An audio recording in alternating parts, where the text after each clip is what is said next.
6:15, call this board meeting to order. We have a quorum of the board present. If you'll please stand, remove your hats, and let's say the Pledge of Allegiance. I pledge allegiance to the flag of the United States of America and to the republic for which it stands, one nation, under God, indivisible, with liberty and justice for all.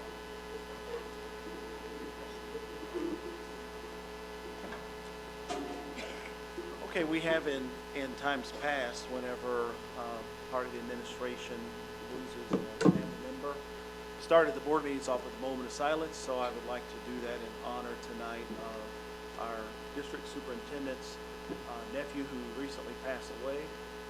We would have a moment of silence in his honor and for Mrs. Aginski.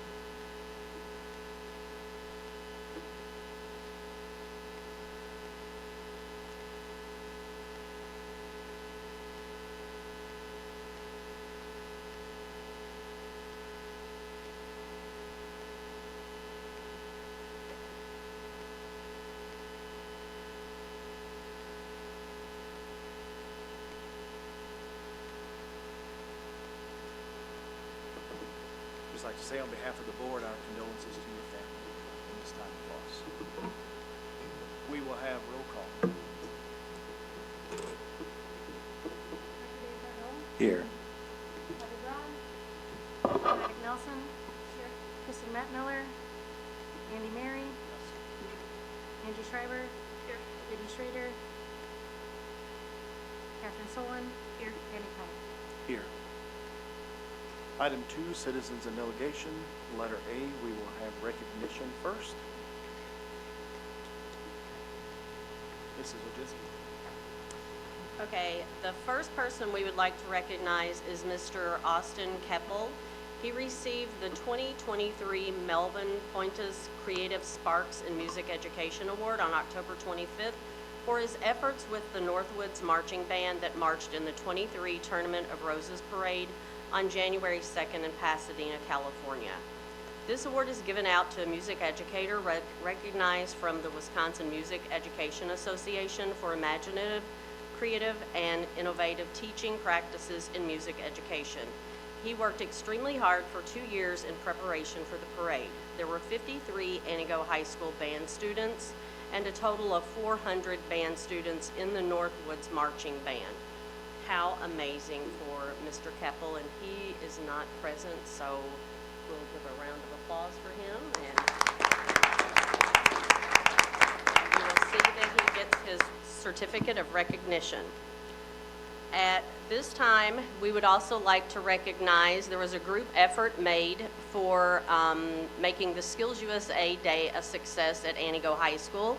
Mr. Mike Parizic, Mr. Jeremy Doucette, and Ms. Shaylin Domke focused on all of the event coordination and organization. They had all the behind-the-scenes things taken care of and even worked on the weekends to ensure everything was ready to go. So at this time, we would like to recognize Mr. Parizic, Mr. Doucette, and Mrs. Domke. Please come forward.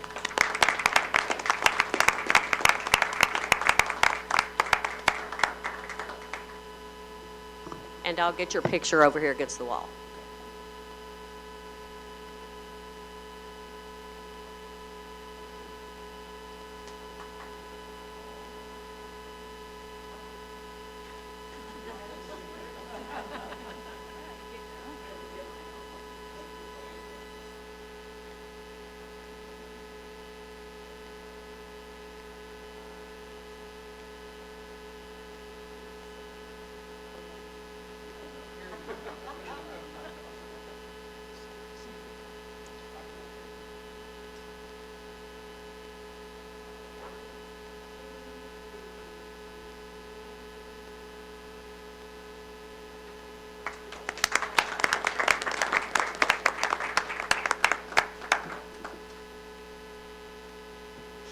And next, we would like to recognize Mr. Ray Churchill for putting together the automotive and small engine contest, Ms. Tracy Frisch for organizing the culinary and baking contest, Mr. Dave Coor for organizing the drafting contest for Skills USA, and Mr. Justin Graviter for organizing the CO2 contest for Skills USA. Please come forward and receive your recognition.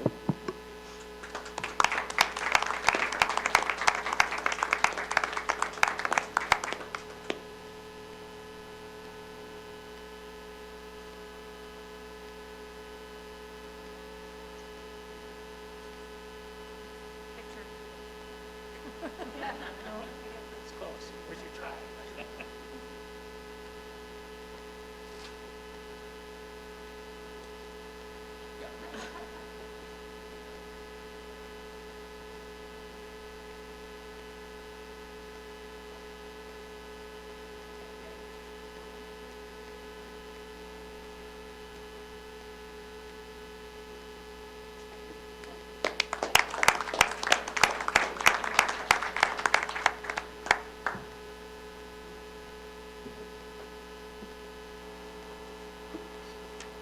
This recognition is something that the board will be doing on a monthly basis for staff and students that have excelled in some area around the district or around the community.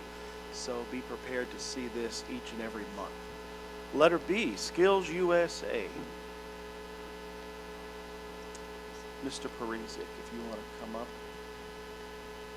And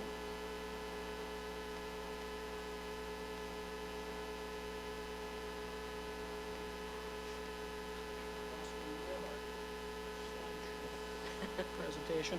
So the first event that we're going to share out here is our Build the Future event that was held at the Waus Area Builders Association.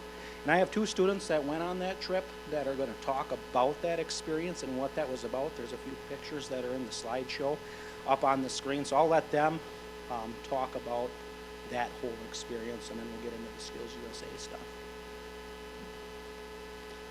I'm Mitchell Hotchkiss. I'm a senior at the Antigo High School, and we went on this field trip for the trades, and there was a lot of many different job opportunities that were there.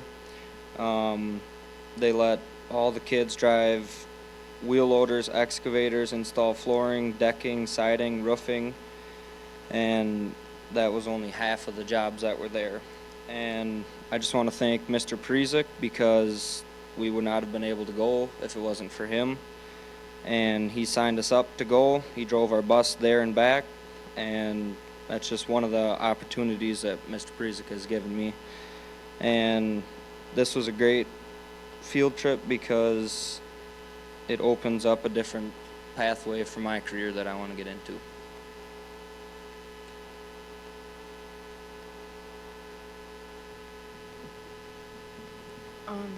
I really enjoyed this field trip because there's just so many different things and so many different hands-on things that you could do, like do siding, build wood things, and drive different things. There was just so many different things to see, and there was cars and motors and everything.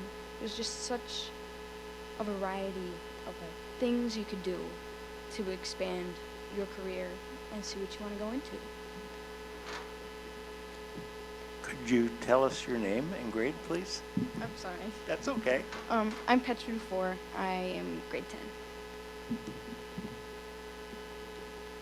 Mitchell, I wouldn't have recognized you. The last time I saw you was picking up on the bus going to Crestwood.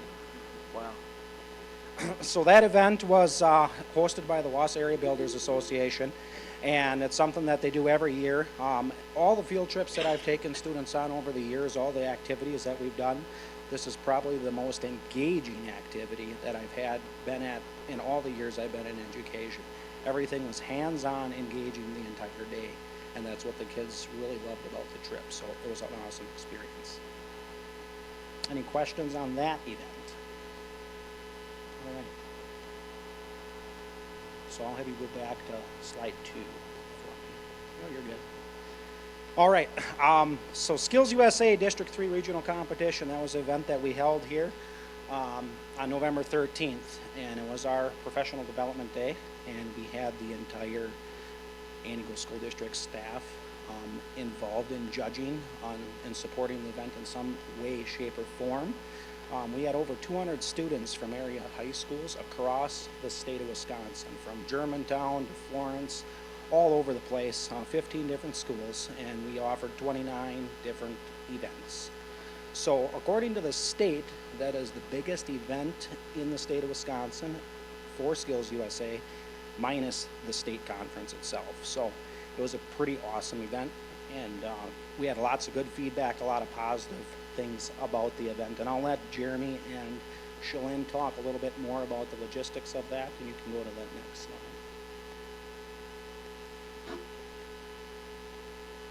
Hello, I am Jeremy Doucette, graphic design teacher here at the high school.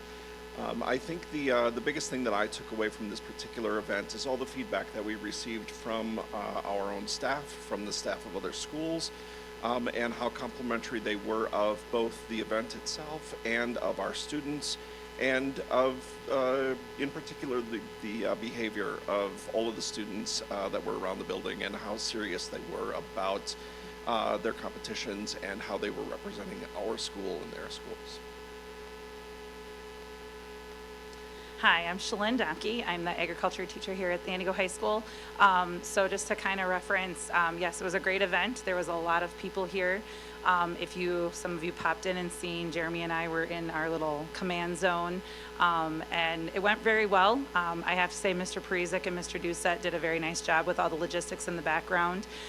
We just want to say a special thank you to all of our sponsors, Sawmill Surplus, Fleet Farm, Krieger Steinfest, NTC, Sartori, Northwoods Blooms, North Star Lanes, All Sauced Up, and Volks Auto. The cool thing is we fed the students. All students were fed, and advisors, and they were fed by North Star Lanes. And then all of the judges and volunteers were fed by All Sauced Up. So it was just a great event to have. I have to say my little fun thing, because I told them after the recognition, my favorite part of the whole thing is Mr. Rogers let us have the headsets, and that was like the coolest thing in the world. So, but it was a great event, and it was great that we were hosting it.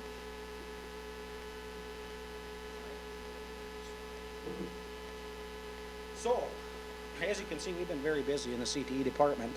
On November 16th, we held the career fair and transition fair here at the high school. We had 49 businesses set up in different booths in the field house for grades 9 through 12. The juniors and seniors participated in a panel discussion in the morning with 20 area businesses. Mr. Gums's English class had a lot of questions prepped for that question and answer session. A lot of good feedback from that as well. And I'll let Mrs. Donkey add to that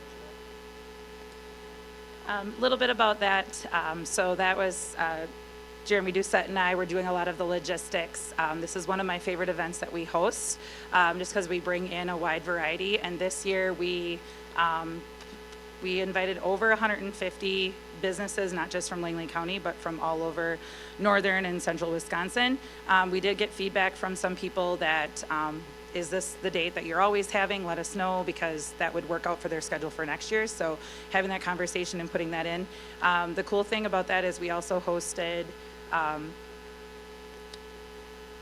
White Lake and Bowler. White Lake and Bowler also came. Elko had a last minute cancellation, but we have schools from around the area that also come. The businesses had great feedback for us. We are looking at making a few adjustments. We took their feedback last year and made adjustments, and so we're just continuing to make it better, and we're hoping that eventually we can expand to the Commons and have a really awesome event for our students.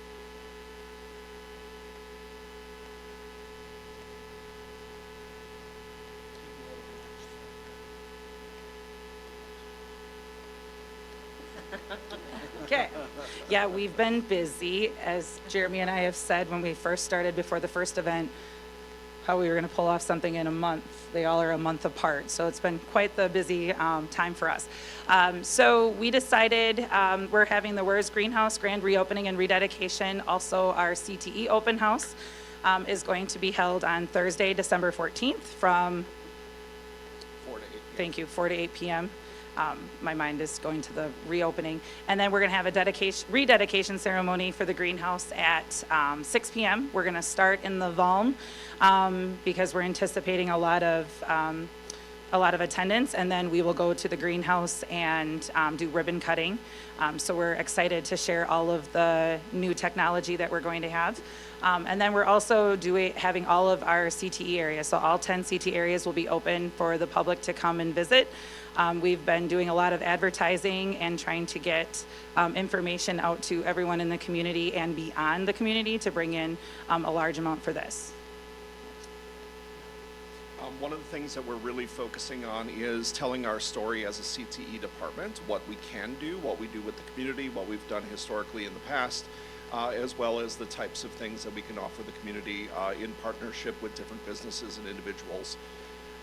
So there will be displays throughout the event kind of telling that story, how we work with community organizations, industry partners, businesses, and other departments within the district itself.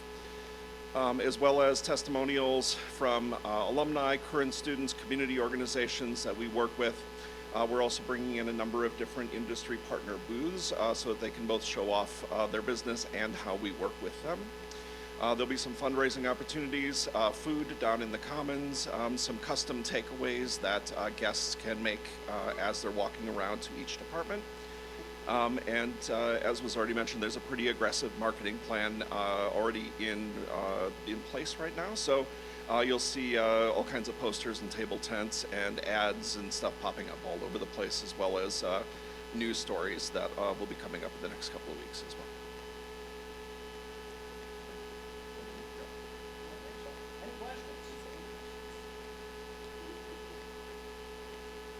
Thank you very much. Yeah, just a thank you. I mean, Keep up all the great great work. stuff for our community.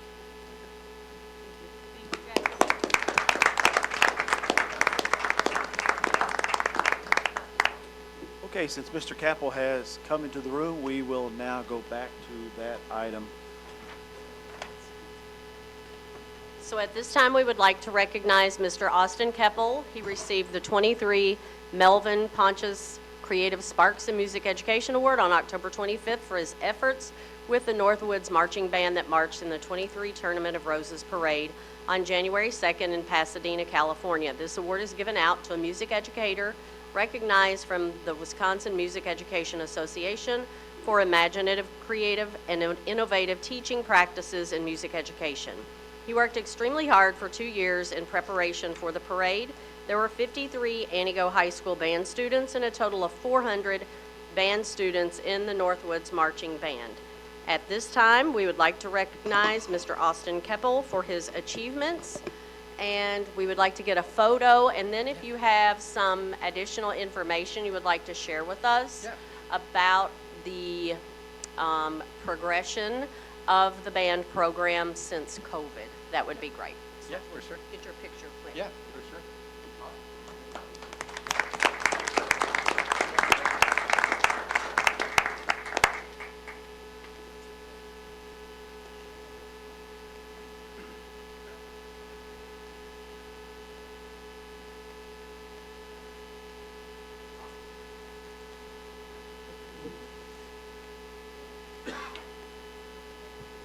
Okay, well, welcome. Well, I guess I'm a little bit late. That's my bad. But thank you for allowing me to come talk, and thank you for the recognition. I know I really appreciate it, but you know, it's all because of these guys. So I just kind of stand there and wave my arms, and they do all the hard work. So, but I'm more than happy to talk to you a little bit about my journey here a little bit. So it's funny you talk about the experience post-COVID, but like that's in my entire existence is post-COVID. Was I started in 1920, and that was the year, right, that the world kind of exploded for a little bit. So my entire journey's been that. So like the seniors this year, 3 of them here tonight can kind of attest to that of what their journey in band has been. It's just been a roller coaster. It's been the, you know, outside rehearsals and chairs 6 feet apart. It's been inside of a tight gym, shoulder to shoulder with 400 people for the trip. It's everything in between, and it's been awesome. So specifically about the trip and the experience, though, I like I said, it was once in a lifetime. I still get choking up about it a little bit, and it's something that I don't know if these kids will ever get to experience again, which you know, I feel really happy and proud about for them. They got to experience a lot of different things, just culturally going out to California, but like also with the experience of the parade was something really special. So yeah, just we started my first year. I had a decent sized graduating class. I think it was like 8 or 9 or so. But then the 2 years afterwards kind of trickled down to 2 and 3 only. But last year we finished really strong with I had 12 or no, it was 18 seniors that graduated. 5 actually went into study music in college as freshmen this year. I actually just went. Gabe Fitani was a senior last year, and he's doing music performance out at Eau Claire. And I went and saw his performance last weekend, so that was really fun to see him. But so yeah, the program's growing, and it's all because of really great kids. So I think these guys, I told them to come and talk about the marching band a little bit, and some to talk about color guard specifically, because that's been a huge growth for us this year. So maybe Josie, if you want to go first with Tom and talk about the band.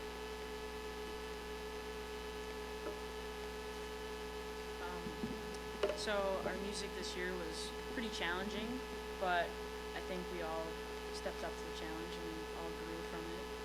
I think it ended up being a really great season with that. Yeah, so I started marching band in 8th grade, and I was part of Capel's first marching band directing experience. And I mean, I wasn't in it before, but I have heard other things from siblings and friends about how the program used to be. And I remember starting with my first year, we had a very small group, and we actually only had like 4 color guard, but then the next year we didn't have any. And so we didn't compete for an actual score for the longest time. And it was really weird to go from that non-competitive state to what we did this year, but I'm really proud that we did, and I think that it went really well for our first year back.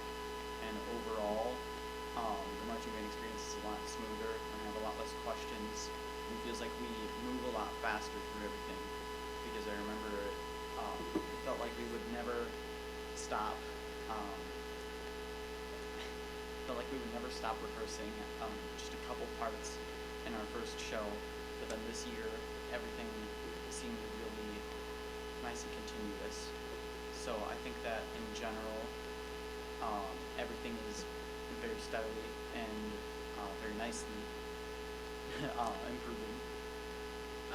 Yeah, going off of the growth, like I started 3 years ago, we had very low numbers, and now this year, percussion-wise, we had more percussionists than we knew what to do with. So we have definitely gotten our numbers way back up and had some serious growth. Tommy was also the drum major this year too. Yes, I was.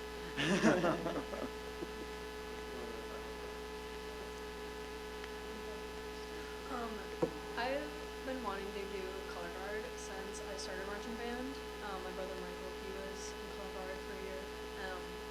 So when I was in like 8th or 9th grade, I was like, is there gonna be color guard? Because I knew there wasn't. And then this year it opened up, and I was super excited, and I'm very proud at how well we did. We got 6th out of 29, like in color guard. Was it at state? And like this was with Mr. Capel. This was my like intro to marching band in general. Like I didn't have anything before him or for that, but I'm very proud and I'm very glad that this was my first like experience with marching band and color guard. We did very well. 6th place for color guard out of 29 bands across the state. Yes, I think sir. that's Yeah. very well commended.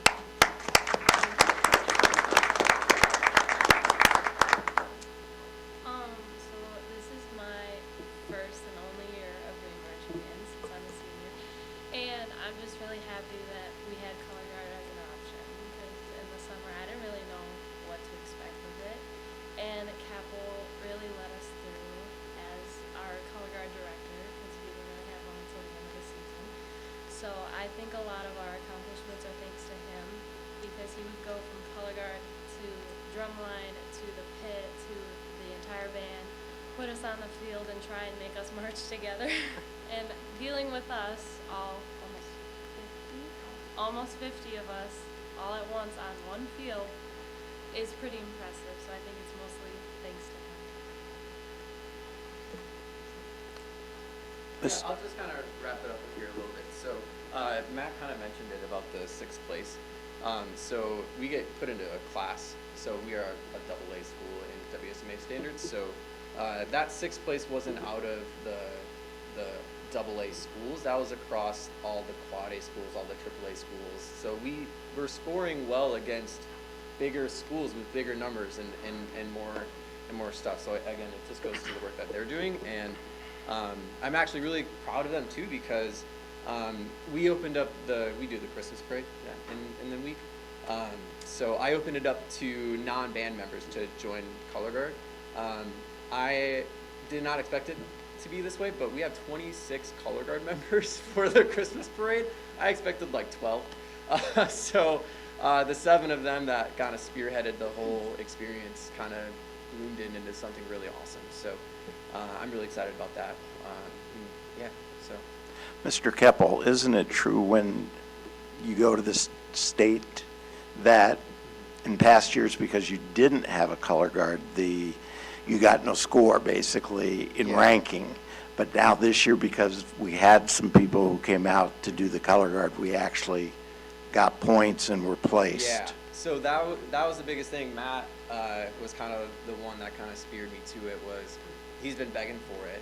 So I taught myself color guard. I didn't have any color guard experience, so I taught myself through YouTube videos, as anybody does these days. But and then one of my friends is a color guard teacher, so he taught me some stuff too. So I taught myself color guard, and then I taught them color guard. So like Molly was saying a little bit, I kind of wore a lot of hats this year.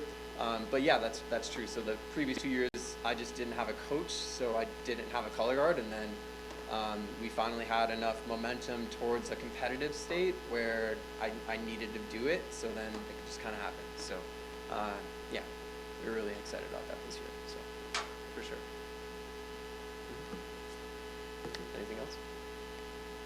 No, overall, thank you guys for presenting. The cohesiveness from all of you and the mutual respect is very evident, and it's really neat to see. You all did wonderful speaking. What stood out is you each, between leader and student, are complimenting each other and putting the praise on somebody else, which just shows that mutual respect, and your outcomes show that. So thank you for coming tonight. Yeah, thank you all. So I missed traveling with you all this season, by the way. My fall was very different. Yeah, for sure. Well, I'll see you next Wednesday. Don't you bet. worry. You bet. I'll be there. Thank you all. Thank you.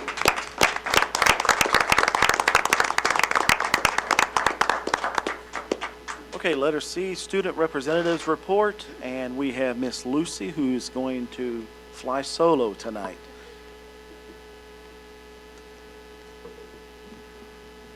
I feel like I'm a little close. Oh, good evening. It's kind of a hard follow-up. I feel like we have a lot of exciting stuff going on today. I'm just going to run through me and Ava's outline since she was unfortunately unable to make it tonight. But starting with the academics, we have something a little different this month. The Antigo High School Science Department is welcoming a prospective new physics teacher, Elise Incha. She was an AHS alum, and that's kind of all we really have in there, but it's very exciting. I'm in physics, so I'm excited. In the field trips category, Ms. Fisher's annual sports entertainment marketing trip to Lambeau Field is this Thursday. I'm in that class, and so I'm also excited for that, and it'll hopefully be a successful tour. She has it every year for I don't even know how many years, but a long time, and it's one of her favorite things in the world, so it's really exciting to be around her and like have her share that with us. FFA recently attended the National FFA Mission and Impact Leadership Conference in Green Bay with 14 students, and they had a great 2-day trip, so that was also really exciting. Special events, Captain Poultry Week we just recently had, and we donated approximately 600 pounds of food We capped the week off with some good fun at the school assembly, and several teachers were pied as celebration for the food donated. And then the CTE department had mentioned it, but on November 16th, students had the opportunity to participate in the career fair, where we were able to speak to community members about various careers and job opportunities after high school.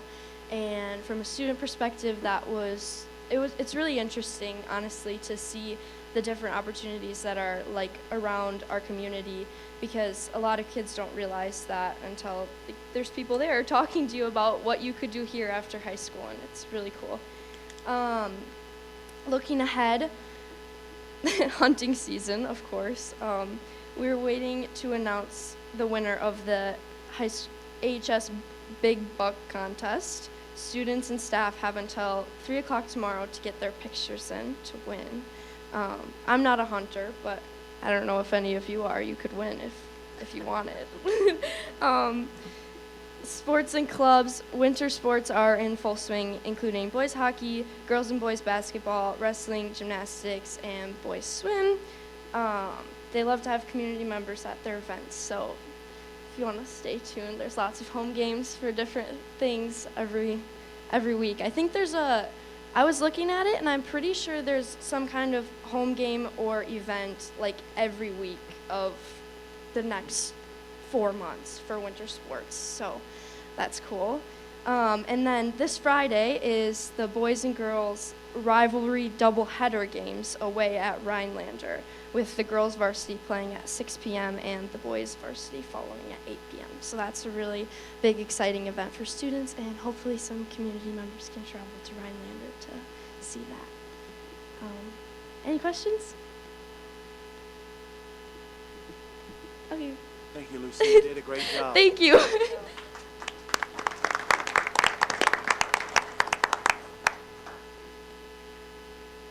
Okay, next on the agenda is letter D, the public comment, and I will read this prior to announcing the two who signed up, and that is to permit fair and orderly public expression. The board shall provide a period for public participation at every regular meeting of the board and publish rules to govern such participation in board meetings. The presiding officer of each board meeting at which public participation is permitted shall administer the rules of the board for its conduct. The presiding officer shall be guided by the following rules. A. Public participation shall be permitted before the board takes official action on any issue of substance. B. Attendees must register their intention to participate in the public portion of the meeting upon their arrival at the meeting. C. Participants must be recognized by the presiding officer and will be requested to preface their comments by an announcement of their name and group affiliation if and when appropriate. D. Each statement made by a participant shall be limited to 5 minutes duration. Dustin will have a time clock on the screen. Letter E. No participant may speak more than once on the same topic unless all others who wish to speak on that topic have been heard. F.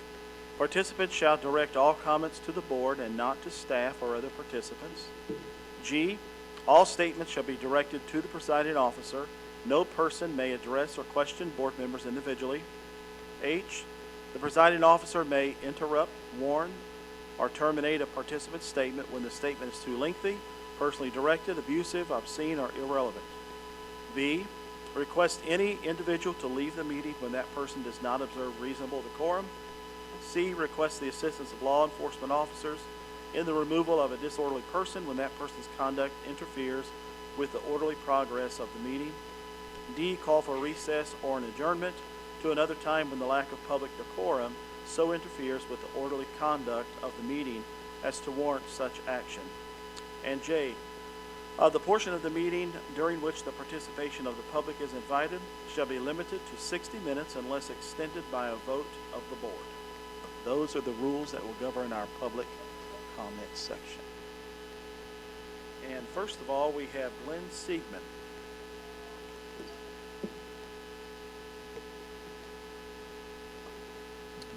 Hello all, Glenn Sigmund. Seen me probably speak here before. This one will be a little tamer, I promise. Tonight, I would like to address tonight's agenda item 6F, the proposed changes to public participation at board meetings. I'll go through each of the proposed changes and provide some concerns about each of them. The first is the addition of an item that includes language to restrict comments made by the public, requiring them to be civil in content and tone, and to not disparage school board members or other employees of the district. I'd first like to say that I'm not a lawyer, but this very much sounds like a violation of the First Amendment to me. I'd like to quote an article from the National School Board Association on matters regarding the First Amendment. Quote, "School boards must be extremely cautious about restricting what citizens say during the period set aside for public comments at school board meetings. Generally, if a school board is going to allow for public comment, which is not constitutionally required, it must allow the public to speak about any matter within the school board's authority. To curtail this, school boards can adapt policies that restrict the length of a person's statements, prohibit someone from repeating the same comments at multiple meetings, or limit the amount of time for public comment at the meeting as a whole. Any such policies, however, must be consistently enforced on a content-neutral basis." End quote. I'm also curious about who gets to decide what constitutes civil content or tone. If it's the school board members who are being criticized themselves, that seems like quite a conflict of interest. It's quite subjective and an easy way for them to shut down any criticism they don't want to hear or deal with. The next item I'd like to address is the reduction in time for public comment, both in its entirety and per speaker. The board is proposing a 75% reduction in total public comment time from 60 minutes down to 15 minutes and allowing each speaker an allotted time of 3 minutes, which is a 40% reduction in time. I'd like everyone to know that this was proposed by the district superintendent at the policy committee meeting on November 7th. I'd like to also quote the reason given for this time reduction. I quote, "When you're looking at allocating an hour of your board meeting to public comment, that can sometimes become very taxing on the amount of work that you're able to do. And our board meetings already happen at night when all of us have already fulfilled a day of work and other obligations that we have." End quote. I don't seem to recall y'all taking the rest of the community's full days of work and obligations into consideration when you voted to end live streaming and most recording of your board and committee meetings. Also, many people that actually show up to these meetings do so when they have a serious concern that is important to them. It may not be illegal, but it is wrong to put additional burdens and limits on them when they do show up to voice their concerns, especially as most people are not professional speakers and may be nervous when giving their comments, which would slow them down. I'd also like to remind a couple of the board members, Ms. Brown and Ms. Schreiber, that you both stated at the policy committee meeting that you were against these time limit changes, and I really hope you stay true to that when you vote tonight. The last item I'd like to address is the addition of the residency or property ownership requirement to speak at these board meetings. I can't possibly imagine what prompted that change, but somehow I don't think this particular school board is overly concerned about Moms for Liberty showing up. I would like you all to consider who you may be excluding by putting this requirement into place. First off, a majority of school funding comes from the state and federal governments, so you will be excluding many people who help fund the majority of this district. Second, Wisconsin is an open enrollment state, which means you could have students attending Anago schools who have parents that wouldn't be allowed to present their concerns at these board meetings. Third, as far as I'm aware, it is not a requirement to live in the school district in order to be employed by the school district, which leaves potential staff the inability to publicly present their concerns. Anyhow, just to wrap up, it just so happens that I'm looking to buy some property here in Antigo. So if any of you are or know a good realtor, please put them in touch with me. Thank you. Thank you. Next, we have an individual who signed up twice, so we'll just let him talk back to back. Jason O'Hensey, did I say it correctly? Thank you. And you can have the time for both of those back to back. Okay. Good evening. My name is Jason Honesy, and I'm a lifelong Anago resident, other than my years at the University of Wisconsin-Madison, where I attended college. I believe that eliminating athletic fees is one of the most cost-effective choices we can do to better our community. I was a multi-sport athlete in high school and know firsthand the advantages that sports can do for an individual. Personally, I don't think I could have ever paid for the University of Wisconsin if I didn't get paid to go there and wrestle. And that really helped my life entirely and allows me to have the free time to spend wrestling with kids today.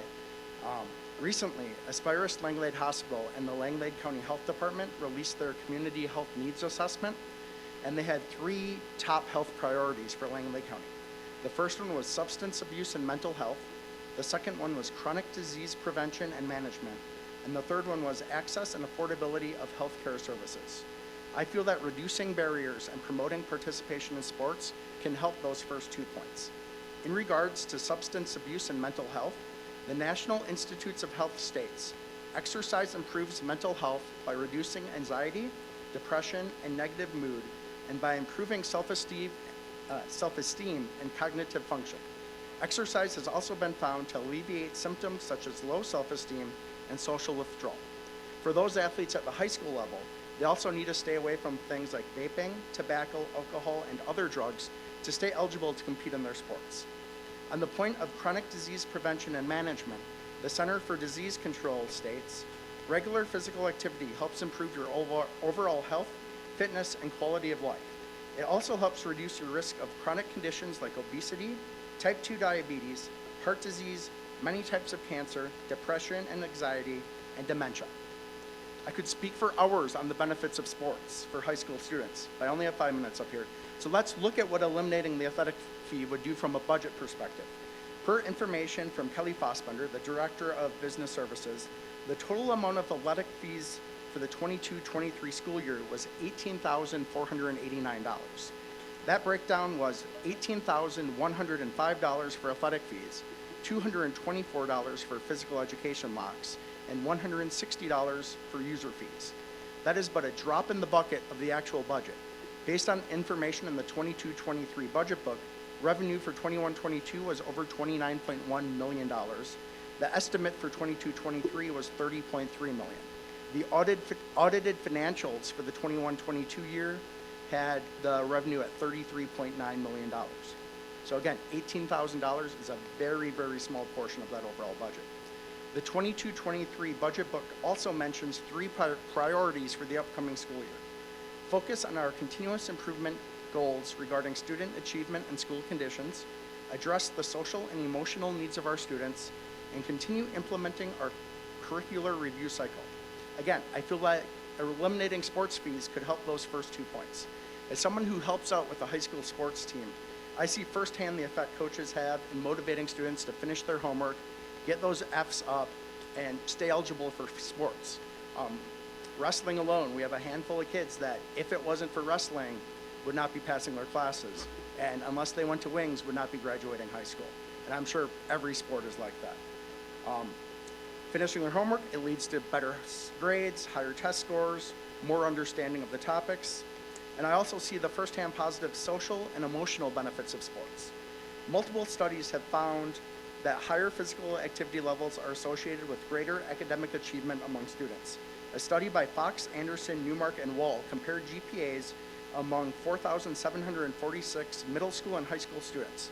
Their results showed that for high school girls, both physical activity and sports team participation were each independently associated with a higher GPA. For high school boys, sports team participation was independently associated with a higher GPA. Their conclusions were, regardless of whether academic success was related to the physical activity itself or to the participation on a sports team, findings indicated positive associations between physical activity involvement and academic achievement among students. The most recent district report card showed that 59.9% of our students are economically disadvantaged. Those students are the ones hurt most by having athletic fees. If we eliminate athletic fees, we will encourage students to try more sports. We will eliminate the embarrassment of not having the funds to participate in multiple seasons of sports. I can't think of a more cost-effective way of increasing our academic output than eliminating athletic fees. And that was the first one. Good job. Thank you. Go ahead and move on to the second one Yep. about the middle school. Yep, so I feel that all middle school students, whether enrolled in our district or not, that reside within our county should be allowed to participate in middle school sports. This was allowed as recently as last year, but things seem to have changed this year. A recent look at the bottom of the Unified School District of Antigo website states that educating everyone takes everyone. The mission of the Unified School District of Antigo ensures high levels of learning for each and every student through high-quality instruction. And the vision is every student and staff member experiences a sense of belonging and authentic, supportive relationships. In partnership with our community, we commit to fostering student well-being and learning success. I think it is time for our school district to become a better partner with our community. Currently, there is no middle school boys swim team because of a lack of numbers, a situation that isn't helped by the fact that we don't allow all the members of our community who are of middle school age to join in middle school sports. I want our school district to be as inclusive as possible and to attract students instead of losing them. The Wisconsin Parental Choice Program is costing the Antigo School District over $1.1 million this year because 164 students have been open enrolled out of the Antigo High School District, or not the high school, the entire school district. I mentioned before the positives of encouraging sports to students, and I'm going to double down now and say that the district could save money by eliminating athletic fees and being more inclusive at the middle school level. If an athlete is allowed to make friends and be social with current students enrolled in our district, it is more likely that they decide to join our district in the future. If a student wants to participate in sports at the high school level, they have to enroll in our district. That is not a district decision, that is a WIAA decision. So they will have to make the choice when they hit high school, hey, if I want to continue to be part of this team, if I want to continue to be one with my friends, I have to join this district. If as few of the 3 of the 164 students who left this district came back, we would have generated enough revenue to not only make up for all of the athletic fees we lost by not charging one, we'd have an additional $7,749. And that was based off of the $8,000 amount for 22-23. It goes up every year, so that would be even greater in the future. Even if the student is allowed to compete at the middle school level and they never enroll in our district, I feel like the benefits they receive from sports, both mentally and physically, are good for our community. We need more middle school age students spending time in the middle school gymnasium and less of them wandering the streets aimlessly after school. As with the high school, the middle school also has to keep their grades up. So if they want to be part of this, they have to do their work, they have to pass their classes, they have to go to school. I feel the goal of our public education is to make the community in a whole better in any way possible. And allowing these students to participate in middle school sports would be a good step. Thank you. Thank you so much.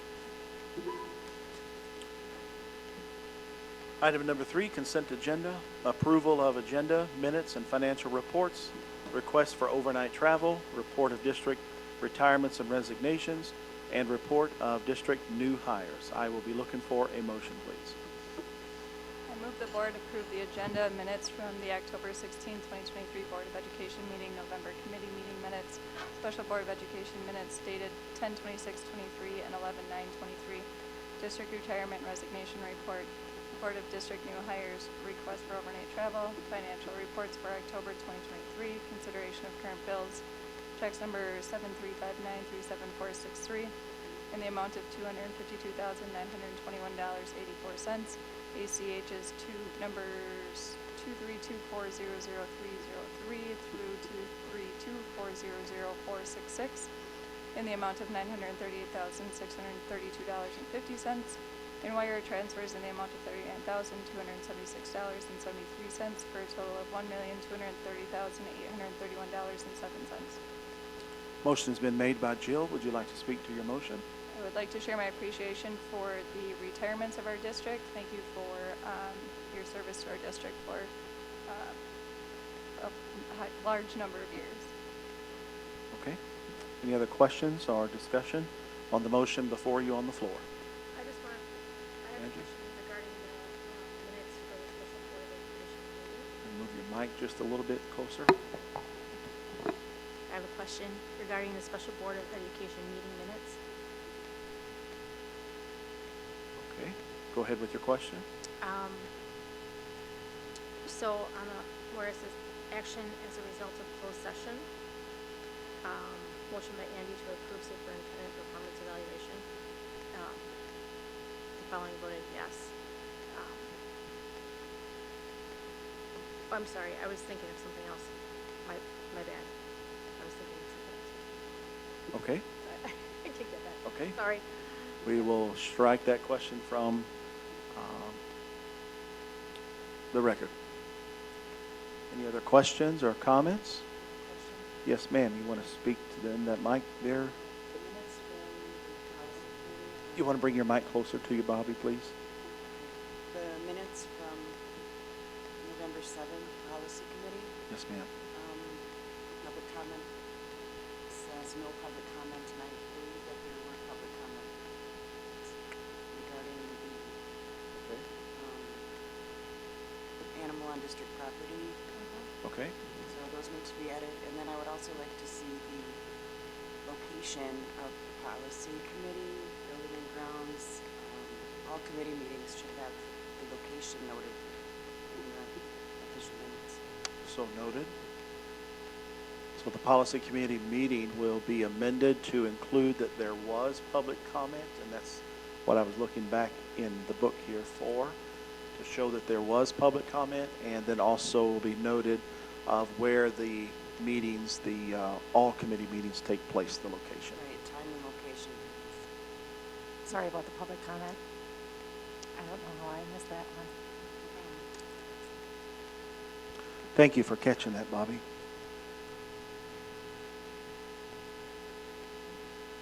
Anybody else have any comments or questions or suggestions?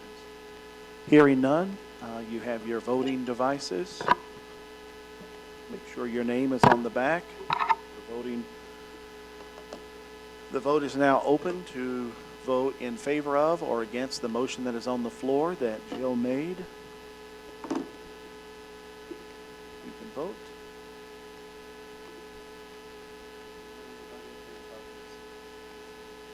Who we're missing? Missing me? There we go. Would anybody like to change their vote? All right, the vote is now closed. Dustin? And the motion carries. Item number 4, administrative reports.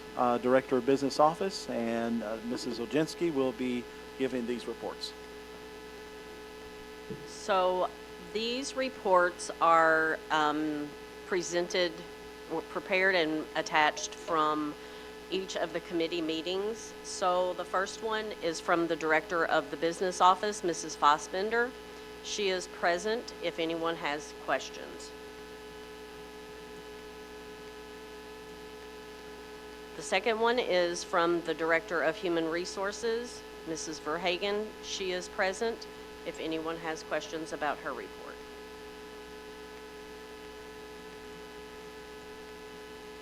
Item C, from the Director of Pupil Services and Special Education. Her report is attached, and Mrs. Burkhan is present if anyone has questions.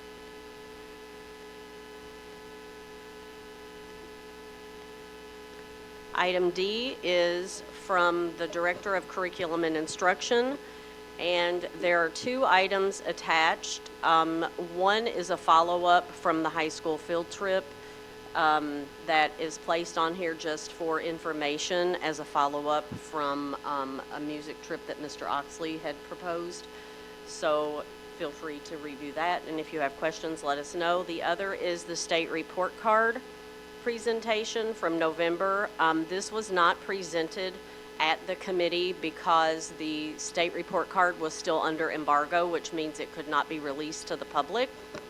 So if you will look at your topic summary sheet, or Dustin, also if you can project the presentation, Ms. Stutzream and I will go through this quickly. And I just want to let everyone know also that this will be, Ms. Stutzream will prepare a very detailed presentation to be shared at the curriculum committee, so I encourage you to attend if you would like to know more about it. Also, there is a color copy that has been placed at each of your seats if you would like to go through that as well. And we will start. Dustin, if you will go to the next slide. So if you will notice, there are 4 areas in which the state looks at for our determination of our school report card. Those are achievement, growth, target group outcomes, and on track to graduation. Slide 3 is a very good representation of the color-coded graph represents the old scoring scale that was used by the state of Wisconsin, and then they lowered those scores, and that is what you will see in the white box. And some of them there's a significant change in the amount of scoring for fails to meet or meeting expectations. And so those are provided just as a comparison for you to see how things have changed over the years. Slide number 4, this is the score summary for the district, and we have an overall score of 59.7, which means our district does meet expectations, which is an improvement from last year, which is always something to be celebrated.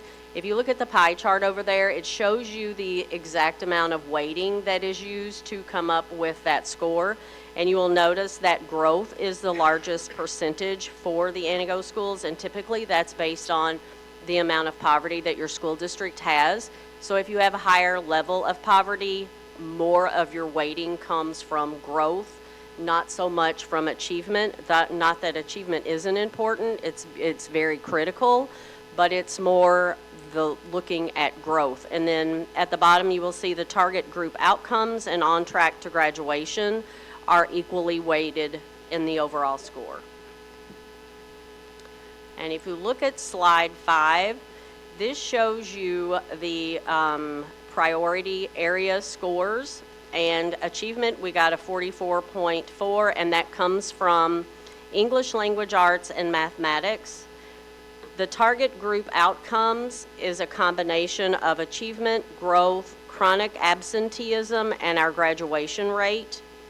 And then if you look at growth, it also comes from English language arts and math. And if you look at both of those with achievement and growth, the dark bar is Antigo, and the lighter one, the 60.1, is the state of Wisconsin. It's just a comparison of how our district is performing in comparison to the state.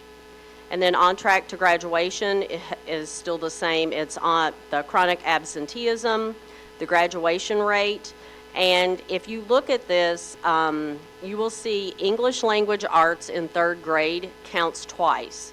So it's critically important that we're doing really well with our 3rd grade scores, because it calculates in 2 separate areas of our school report card along with 8th grade math. So those are big heavy hitters. And I will stop talking and let Ms. Stutzroom finish. Okay, thank you.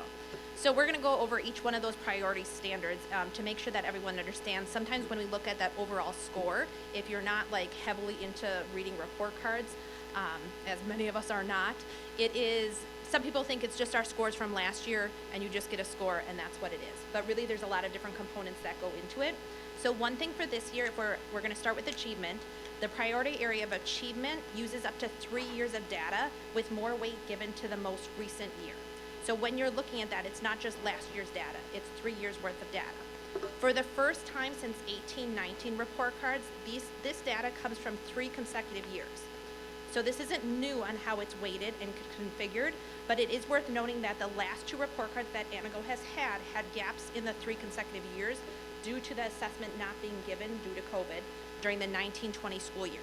So this is the first report card that does not include any achievement data that occurred prior to the start of the COVID pandemic. This is the first report card. So nothing new on how we weight it, but just interesting fact that we have moved past those 3 years that are affected by that COVID year where we didn't take that forward assessment. So looking at the achievement, we are at 44.4.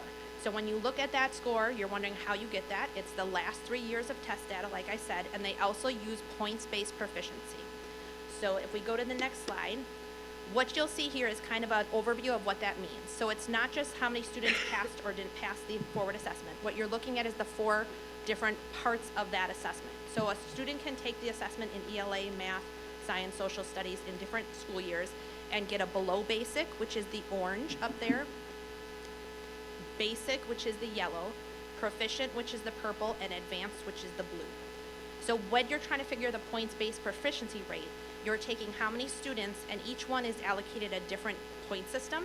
So below basic, you get 0 points. So if you score below basic on the ELA test in 3rd grade, you get 0 points onto our report card. If you get basic, which is that yellow, they take how many students received basic and times it by 0.5. If you score proficient, you take all those students that performed proficient and times it by 1. And the advanced, that smaller, like light blue part, they actually give you 1.5 for every student that performs advanced, which is why it's important to keep our students in their band and achieving at higher levels, because as students slip from maybe advanced to proficient, that hits heavy on the state report card. So everything is weighted a little bit different. We obviously want all of our kids advanced and making sure that we're making those goals. What they do then is take the total achievement points that they calculate, divide it by the number of students that tested, and they get that points-based proficiency rate. So that's how they're coming up with the different point systems that go to achievement.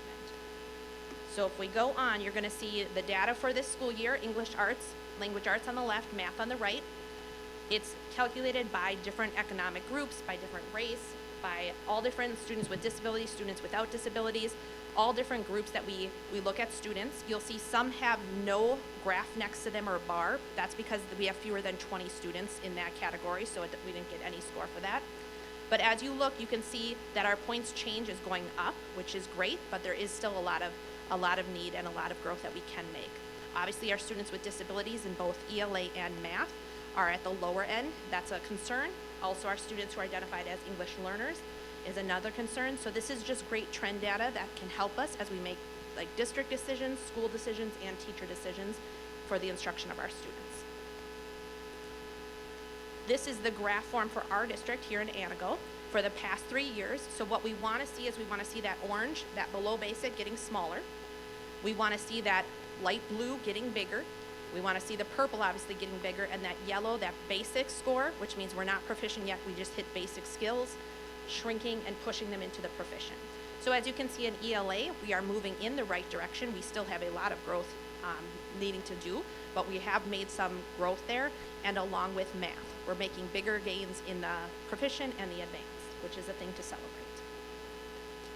As we look at growth, so growth is the measurement of schools' contribution to student growth over time. What we are doing as educators and as a system to help build that growth in students. In Anago, we're at 59.4. So what that means is when you take a student, let's say Nevaeh. Nevaeh is a student, and you look at her score from last year, you look at her score from this year, and you find the rate of growth. They take that growth then, the state takes that growth and compares Nevaeh to students across the state with similar prior achievement, economic status, disability, EL, gender, migrant status, race, ethnicity. They try to find that student, and that is how they compare across the state. For each student, they do this. So that's why when we talk about the school report card, it's a little bit trickier than just saying we either passed or we didn't pass.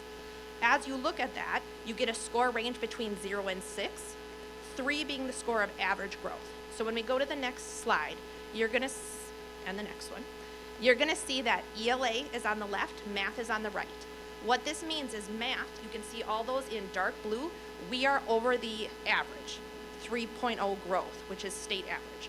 So we have made above the state average in growth for mathematics in all the groups that is identified there, except for proficient last year. You can see that one's at 2.8. What's significant is when you look at ELA, we have underperformed from the state because we're not making that 3.0 growth rate. We made about 2.1, 2.2 in that area. So that's one thing that does drive our decision making as we look at our ELA, especially in the elementaries and those foundational skills, which we've talked about before. But this is good data that backs up the reason we're putting some of those things into place, is that we're not making that growth. What we'd love to see is 6.0, which means we have significantly exceeded everyone else in the state across those bands of comparison. Our target group, so your target group is another one of those priority groups, is aimed at increasing achievement for historically underserved populations of students, and its focus is on attention on students who need the most support for continuous improvement. So what you do here to find your target group, and not every school is going to have a target group if you look through the school report cards, because remember they're taking the last 3 years. When you look at this, you're looking at the bottom 25%. So the bottom 25% of ELA, the bottom 25% of math, and if you go to the next slide, Thank you. And then the lower ELA math bottom. And what they're doing is they're combining all those, the bottom 25% of each, and creating kind of like a school report card within a report card. So it's kind of this targeted group. The thing different this year is that the state usually allows us to see which students are identified in our targeted group. After this year, they are not going to do that anymore. So it's going to be up to us as a district to make sure we're tracking our students who need significant support and making sure we're doing that. So that's one of the changes that the state is making. But that's how you find your targeted group, so that we know which students are really far from that proficiency line and what we want to do to help support that. And here are our component scores. When you look through the different achievement growth, chronic absenteeism, and graduation, remember we are the green line at the top, that's Anago, and the bluish line underneath is the state. You'll see great things in our growth for ELA and math that we are above the state. For me, and I know that the Anago School District does not just want to be above the state though, right? We want to be the best. What the significance is of this chart is the achievement part. Our targeted group is making 9.8, and the non-targeted group is making 56.7. That is a huge achievement gap between our targeted group, the ones we just talked about, the lowest 25%, and the rest of our student population. Again, in math as well. What that shows me and what that shows us is that our achievement scores, it's great to have growth, which is why we talked about we're going to look at growth, but we're also going to look at that proficiency line, because we can grow all we want, but we want our students to be succeeding, career and college ready to move on into the workforce, go to college, whatever their heart desires. So that's one thing we have to keep an eye on, and make sure that we're putting instructional decisions in place to help push that line up to the 56 and beyond. The last priority area, when we saw those 4 different circles on the beginning page of our school report card, is on track to graduation. Ms. Oginski talked about this, indicating our students achieving educational milestones that predict post-secondary readiness. So that's where our ELA 3rd grade scores are weighted twice, our 8th grade math scores are weighted twice, chronic absenteeism, and then our graduation and attendance rate. So when you look at the next, we're at 73.9. And if you go to the next, I broke down the chronic absenteeism. You'll see that we are underneath the statewide, which includes students enrolled for 90 days. They don't have to be continuous. That's a little bit of a discrepancy. They don't have to be continuous. And then labeled chronically absent if they miss more than 10% of the possible attendance days. So we want to really look at our students who are not showing up, or not showing up for a certain reason, or struggling to stay at school, because that does impact our school report card. More importantly, it impacts our kids. And the next one underneath that is the graduation rate, just so you can see. So that's an average of year 4 and 7 cohorts, because the state takes into account maybe if you didn't graduate this year, but you might go to summer school and finish up those last credits. It'll count in that next 4-year cohort, so that we're not losing any of those students that maybe aren't on the traditional track. And then it does the 7-year cohort as well. So this state report card is looking at the graduating class of 2022 and 2019. So it takes into account too, some classes are bigger in attendance and enrollment than other ones. So just to make sure that we're looking at those average of 4 and 7-year cohorts. Graduation, nope, you're right. So our district school report card from last year to this year, we were at 54.4. Remember, that's all encompassing of all that stuff we just talked about. We're at 59.7, meets expectations this year. So we went up 5.3 points. The next one shows you kind of a trajectory of where we are. Remember, 2019, 2020, we did not test, so there's a gap there. But you'll kind of see the report card history for Anago School District. We are in state ranking out of 420 districts. We are 385 or 386. We are tied with another school district, so when they come out with their final results, we can be one of those 2 slots, which we know is not number 1, so we're not happy with that. But Anago moved up 28 places from 413 to 385 in Wisconsin placement from last year to the 22-23 school year, which is a great celebration and a way to keep moving. So East Elementary meets expectations. Their state report card went from 60.9 to 69.6 this past year for the 22-23 school year, this report card. So they are meeting expectation. Their report card history has a trajectory along this chart line. North Elementary meets few expectations. They were at 50.1, they're at 54.8. So they're meeting few expectations, and here's their trajectory of their years without that 2019-2020. West Elementary meets few expectations. They were at 43.9, which was fails to meet expectations, and moved to 49.3, which meets few expectations. So a good leap and moving in the right direction, and a lot of work still needing to do, which I know the teachers and educators over at West are putting in that work.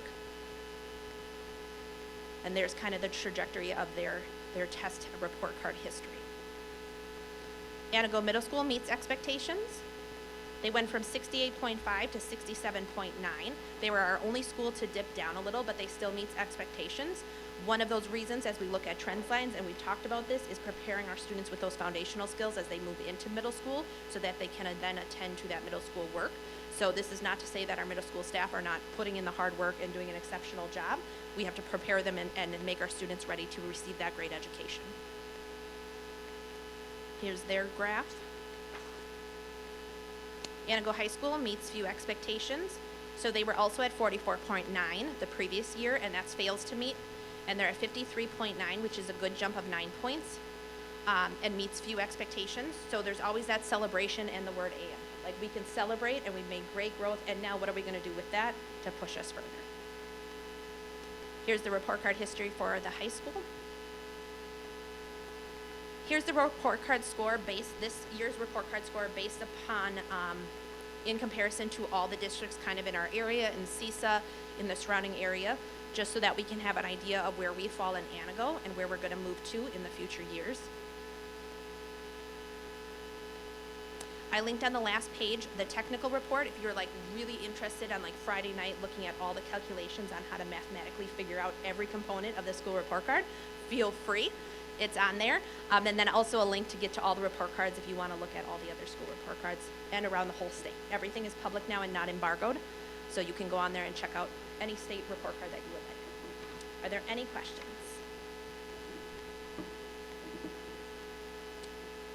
Amy, I'd like to thank you for explaining the point system where it was 0, half, 1, 1.5. That's never been explained to us. Yeah, and it's important for even educators to know, because when we get the scores back as teachers, we just see our kids were basic or proficient, but we don't understand that that is a weighted, and that we want our student obviously to be in advance, but it does give us that 1.5 on the state report card that's factored into our achievement score. So that's also another way for us as educators to look at that. And it's also a way to be careful, because you don't want to look at that and miscalculate, because we could have a lot of students be low basic getting zeros, but everyone else advanced getting 1.5, and your growth score and your achievement score is going to look good when really you have an achievement gap problem.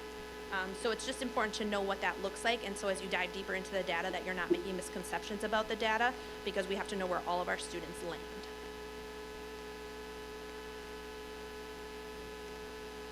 Thank you.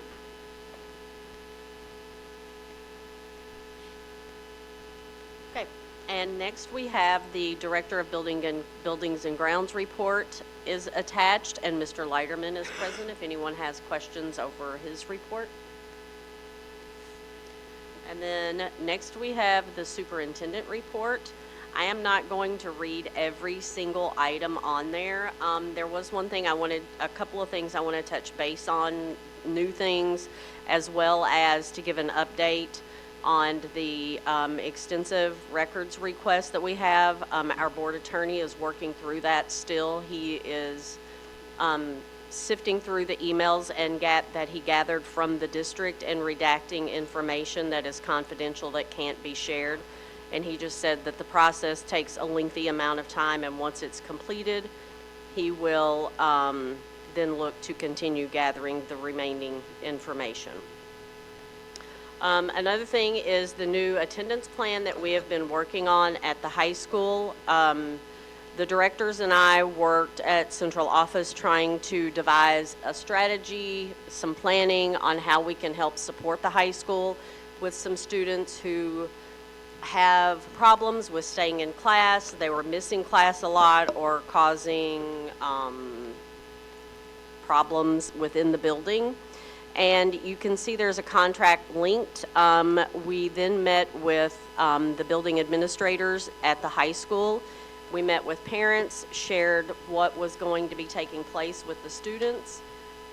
Part of that was giving up their cell phones, and the directors and I have spent a lot of time in the high school along with administration and staff trying to corral these students who have been struggling, and I have to say it has been pretty successful. It's not flawless, but we have seen students who have gone into this classroom where they're working on just their assignments, and they're sort of not out in the general population with students, and they're very eager to rejoin and follow the rules of school and be a successful student. So I do think that it's being successful. It's not flawless by any means, but we are seeing success with that. Another thing is I had asked some people to join us at City Hall and worked with Mayor Brand to communicate with the Sheriff's Department, the Antigo Police Department, Mr. Pierce, our County Board Chair, and Judge Rhodey to discuss how we can work together to support our high school students. And it was a very successful meeting, and we have a follow-up meeting that will be taking place the 1st of December, and we're going to expand that.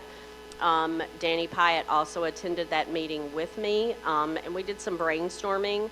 But again, we have other people that need to be at the table to help us as far as talking about things concerning vaping at the high school and how we can make sure that we are following what the judicial system says that we can do regarding underage students vaping on school property.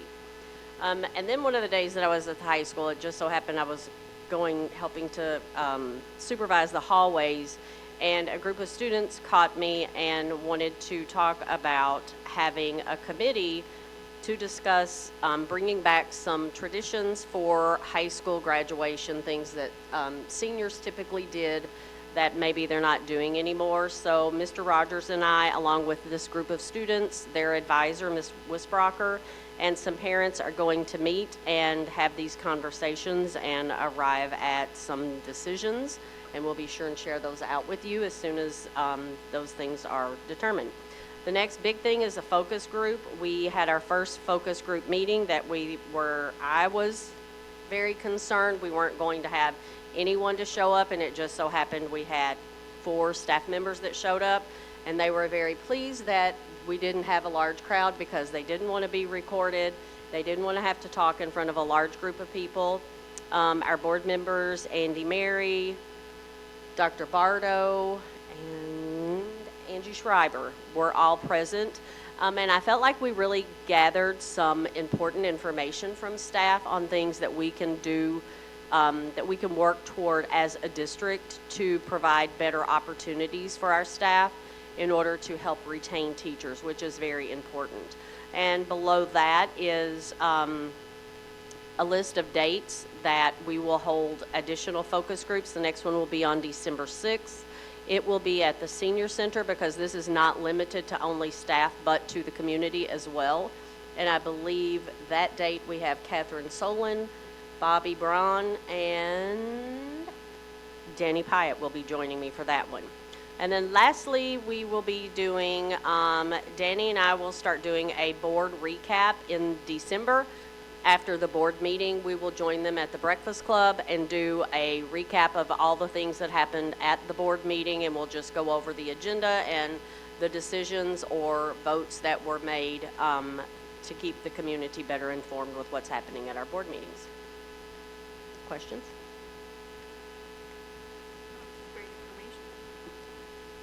I have received feedback from staff members at the high school in appreciation to the admin in assisting with a select group of students. So I wanted to share that positive feedback. So thank you to your admin team. It's been recognized. Any other questions or comments? Okay, moving along to item number 5. Thank you to all of our directors, administrators for their hard work. Number 5, new business, letter A, RFP, request for proposal. I will be looking for a motion, please. I move the board to direct administration to finalize the RFP as discussed and to bring it back to the Buildings and Grounds Committee on December 4th, 2023. Motion's been made by Andy. Would you like to speak to your motion, please? Just to say that, Jake trying to move this forward, and this is one of the steps, and towards doing something about a new school or changing our configuration, or so, yeah, it's a good move. Okay. Any other board members have a question, discussion? Okay, hearing no questions or discussion, the voting device is now open. If you are in favor of the motion on the floor, you vote yes. If you are opposed, vote no. Jake, am I up there this time? Thank you. Would anybody like to change their vote? All right, the vote is now closed. Dustin? And the motion carries. Item number 6, board action, letter number A, consideration to approve second reading, policy number 3130, assignment and transfer. I will be looking for a motion, please. I move the board to approve the second reading of policy 3130, assignment and transfer. Motion has been made by Jill. Would you like to speak to your motion, please? But now I'd like to defer to anybody on the policy committee. Is there anything further to share? Any other questions or comments from a board member? I'm looking toward Bobby as the chairman of that committee. Nothing further from me. Okay. Hearing no discussion, the voting device is now open. You are voting either in favor of or against the motion on the floor, which is to approve the second reading of policy 3130, assignment of transfer. Assignment and transfer. Would anybody like to change their vote? Vote is now closed. And the motion carries with all but one in favor of. Letter B, consideration to approve second reading of policy 3120, employment of professional staff. I would be looking for a motion, please. I move the board to approve the second reading of policy 3120, employment of professional staff. Motion has been made by Catherine. Would you like to speak to your motion? Would anybody else like to speak to the motion? Bobby from the policy committee? No? Hearing no discussion, the vote is now open for the motion on the floor of the approval of the second reading of policy 3120, employment of professional staff.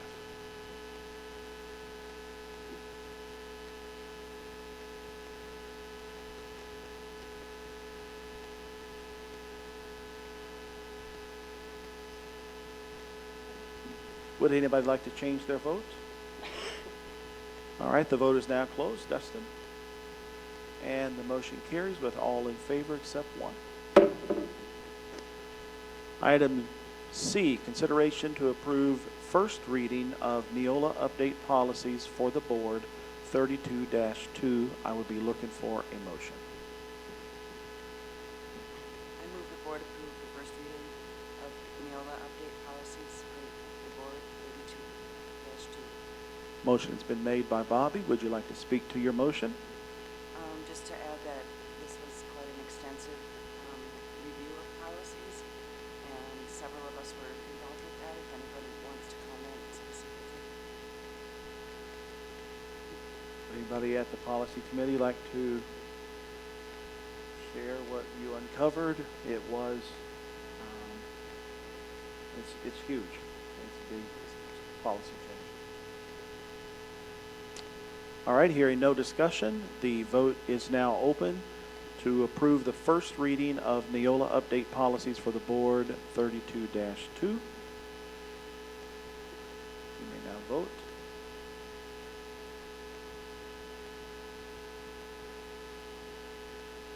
Would anybody like to change their vote? The vote is now closed. Dustin? And the motion carries with one abstention. Close enough. Letter D, consideration to approve first reading policy 2414, human growth and development. I will be looking for a motion, please. I move the board to approve the first reading of policy 2414, human growth and development. Motion on the floor by Jill. Would you like to speak to your motion? Yeah, so this was actually brought to Curriculum Instruction Committee in June. And then it went to policy last month. So I spoke on it in policy. It was discussed in curriculum and instruction as well. That's all I got. Would anybody else like to speak to the motion on the floor? Hearing no one, the vote is now open for the motion to approve the first reading of Policy 2414, Human Growth and Development. You may now vote.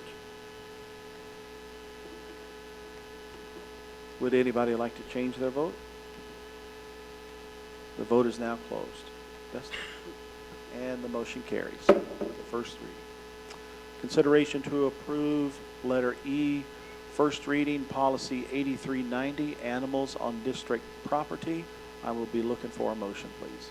I move the board to approve the first reading of policy 8390, animals on district property. Motion has been made by Dr. Bardo. Would you like to speak to your motion? I would. First of all, I want to thank the administration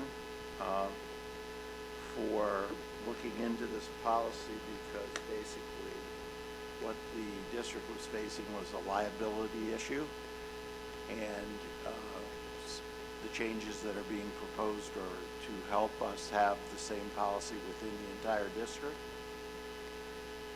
In addition, I met with Jennifer Cresson, who is the owner of Jenny's House of Dogs.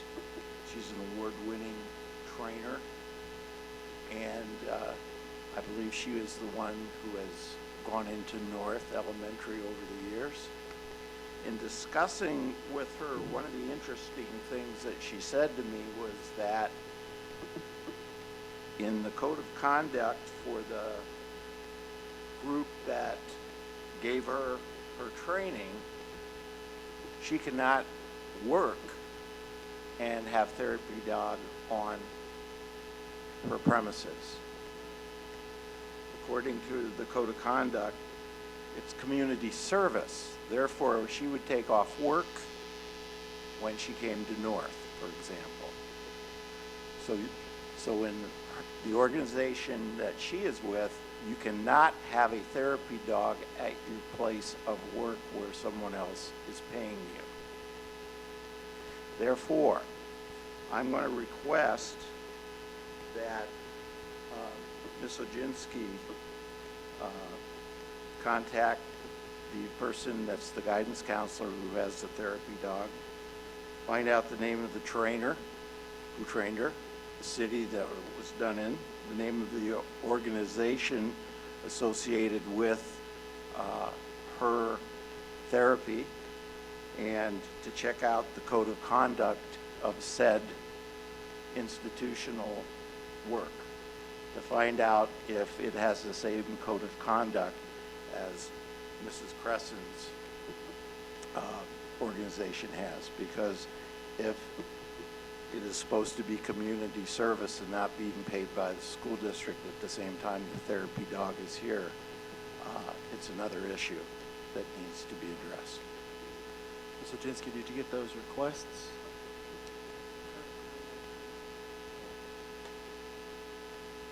Then I think we should table this and send it back to policy committee until we have those answers.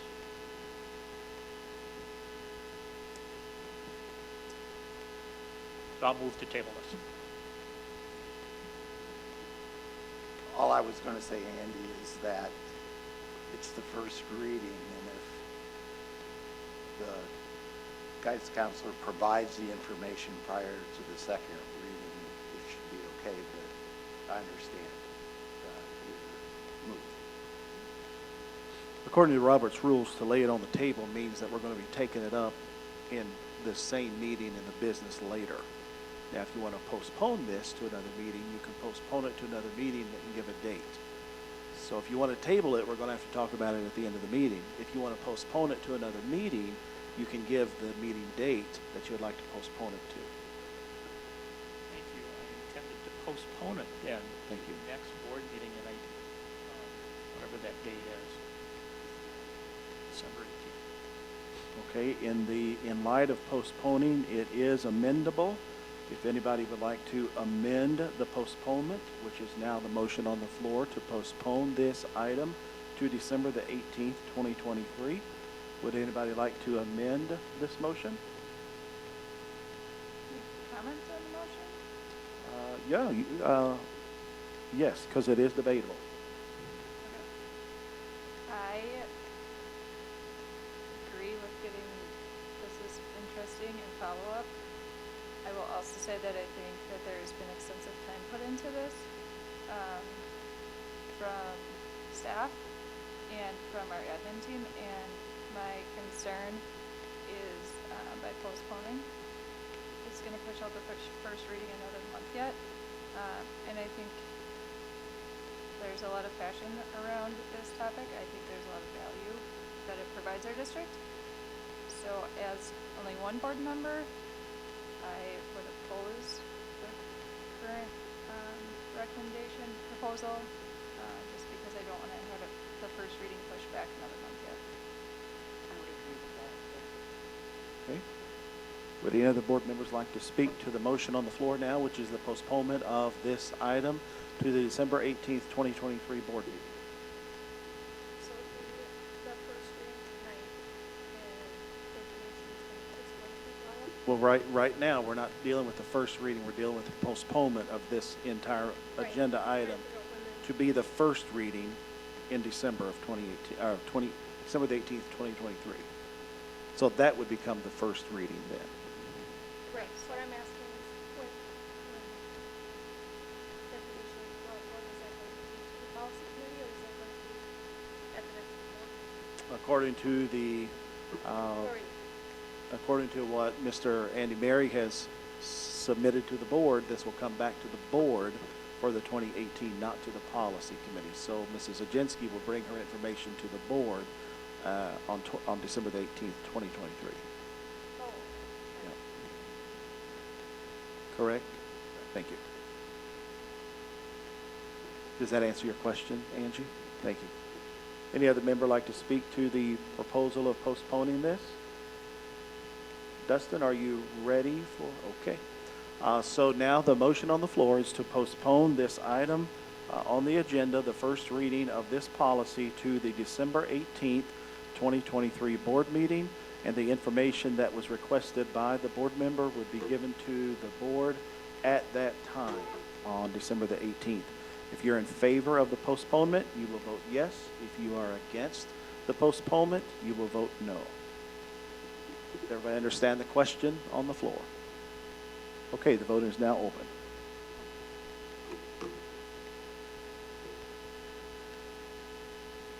Would anybody like to change their vote? The vote is now closed. Dustin? We have 6 who are voting in the negative and 1 voting in the affirmative. The proposement fails. The motion on the floor is I move the board approve the first reading of policy 8390, animals on district property. Any further discussion on the motion on the floor? Dr. Bardo? Since you mentioned that the information would be at the next meeting prior to the second reading, so if we can, when the agenda comes out, that we get that information in our information that we get so that we know coming in what the answers are. Thank you. Hold that question. I think, Jill, did you have something you wanted to say? Yes, please. I just was curious on if somebody from the policy committee could share a little feedback. I would be in favor of a passive permission slip.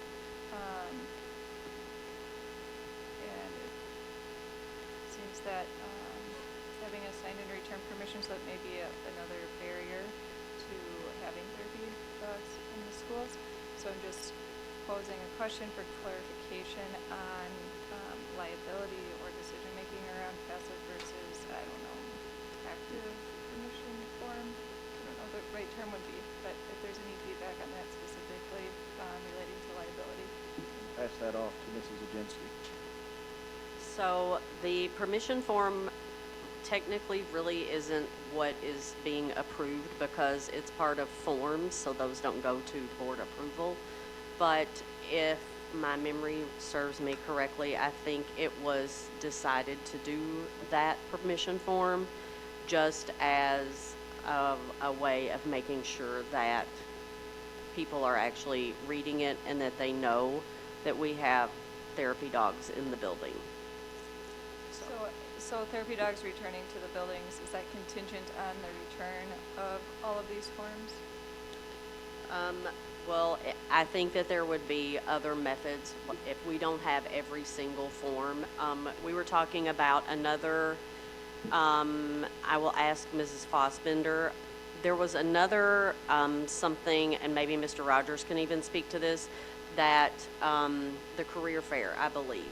And in order for students to participate in the career fair, they had this very same kind of permission form, which is something that would have benefited every child in that grade, in those grades to participate. So I feel like if we're going to do that for something like a career fair, that having a therapy dog permission form in the same sense would be equally important.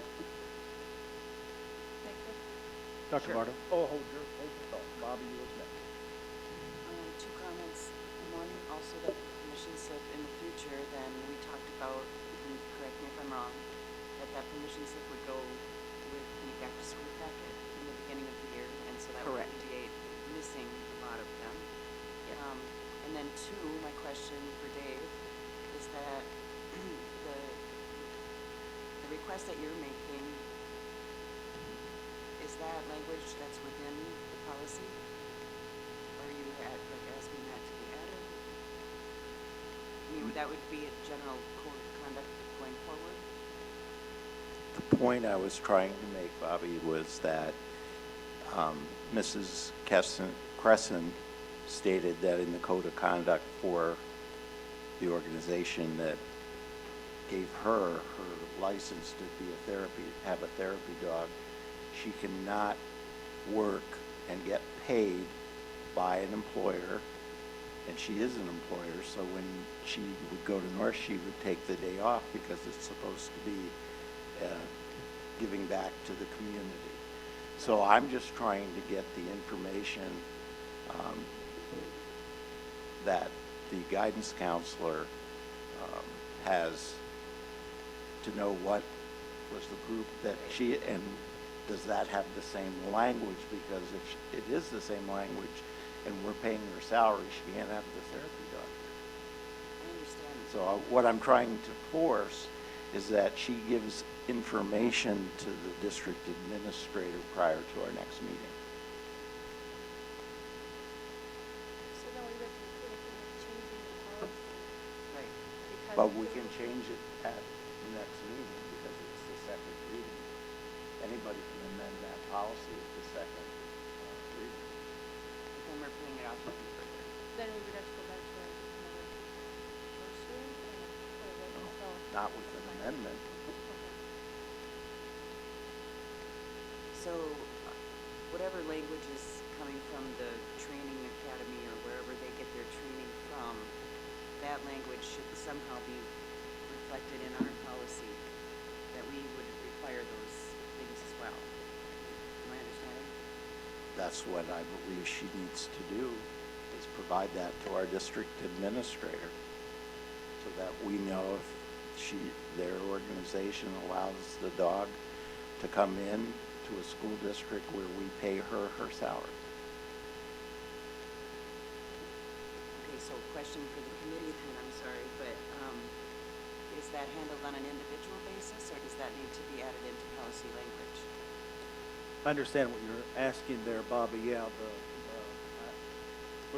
hearing what you were asking, I can speak to what you want to do, and not to delay this anymore. What can happen is the policy committee can have this again, even though we had the first reading, and if it so passes in the first reading, if there's a change from the policy committee in committee before the second reading will still stand, and it would be policy after the second reading. So you can change a policy for the second reading, make a vote on the second reading of it, and it becomes policy. It does not require a third reading of that policy. That's the purpose of two readings, is if you want to change something from the first reading to the second reading. So I agree with what you're saying. I believe somewhere in the policy, this language that Dr. Barlow has presented should be put in that policy for the committee to discuss in December, and then bring it back for the second reading if it passes the first reading of this meeting. Does that make sense? Bob? It does to me. Yes. So, just so I'm understanding correctly, so we would need to have, if this passes, first reading, we should then, we should also set up a policy meeting to review it, to see if there is any information, so the information that we need to know, then, or we should be prior, not prior to the board meeting, but prior to the policy meeting. Correct.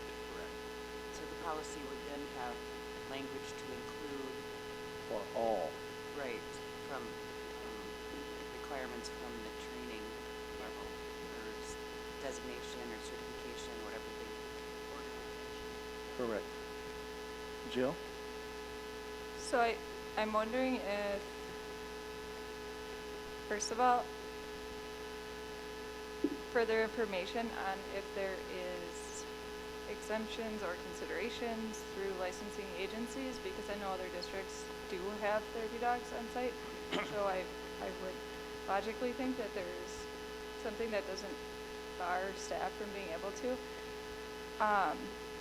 I also would caution the policy committee that looking at just one licensing agency, and I might have the terms wrong, but if we only look at one and we have, I know we have another therapy dog in a different building that is, I believe, ready to go once that staff member returns to school, and another one in training.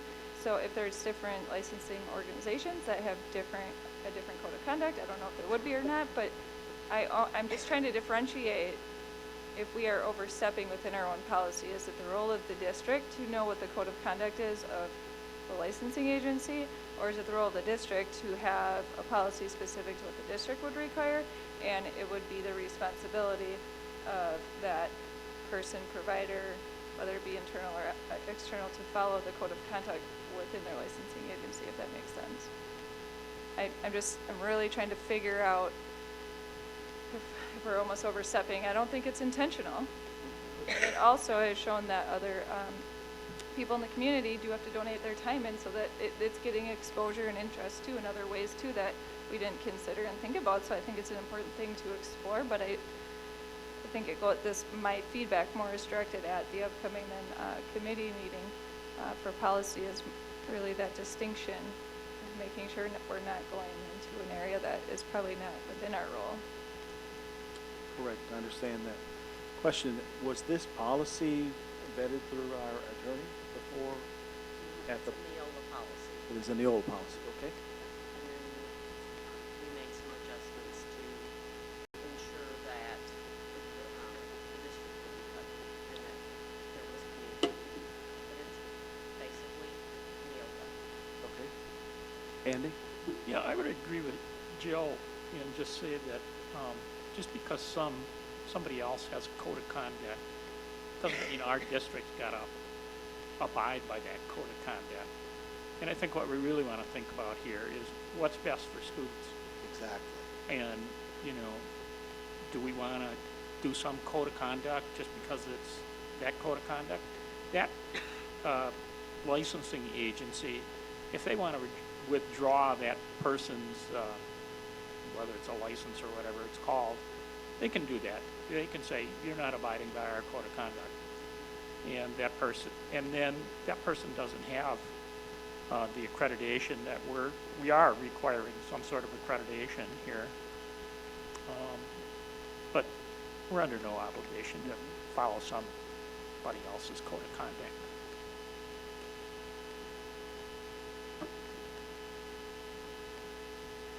Any other discussion on the motion on the floor?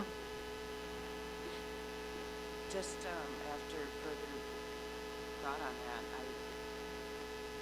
seeing that this is an NEOLA policy, and agreeing with Andy then.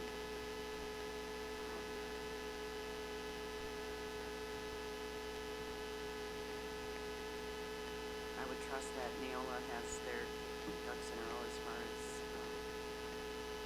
training requirements and licensing. So, are we on an amendment or? No, the original motion is what's on the floor. So no further comment? Any other questions or comments on the motion on the floor? The motion is just to move that the board approve the first reading of policy 8390, animals on district property. Yes, Andy? Yeah, I just had a question about this paragraph that starts on service animals in schools and elsewhere in the district. And highlighted in green there is the word scheduled. And for the example of this dog that was in school all the time last year, is that an option, that it can be scheduled all the time? Well, if it's scheduled all the time, are you asking, okay, we're just going to schedule you 5 days a week while the school doors are open? Is that what your question is? I wouldn't consider that a schedule. In most districts that I have been involved with, there is a particular schedule.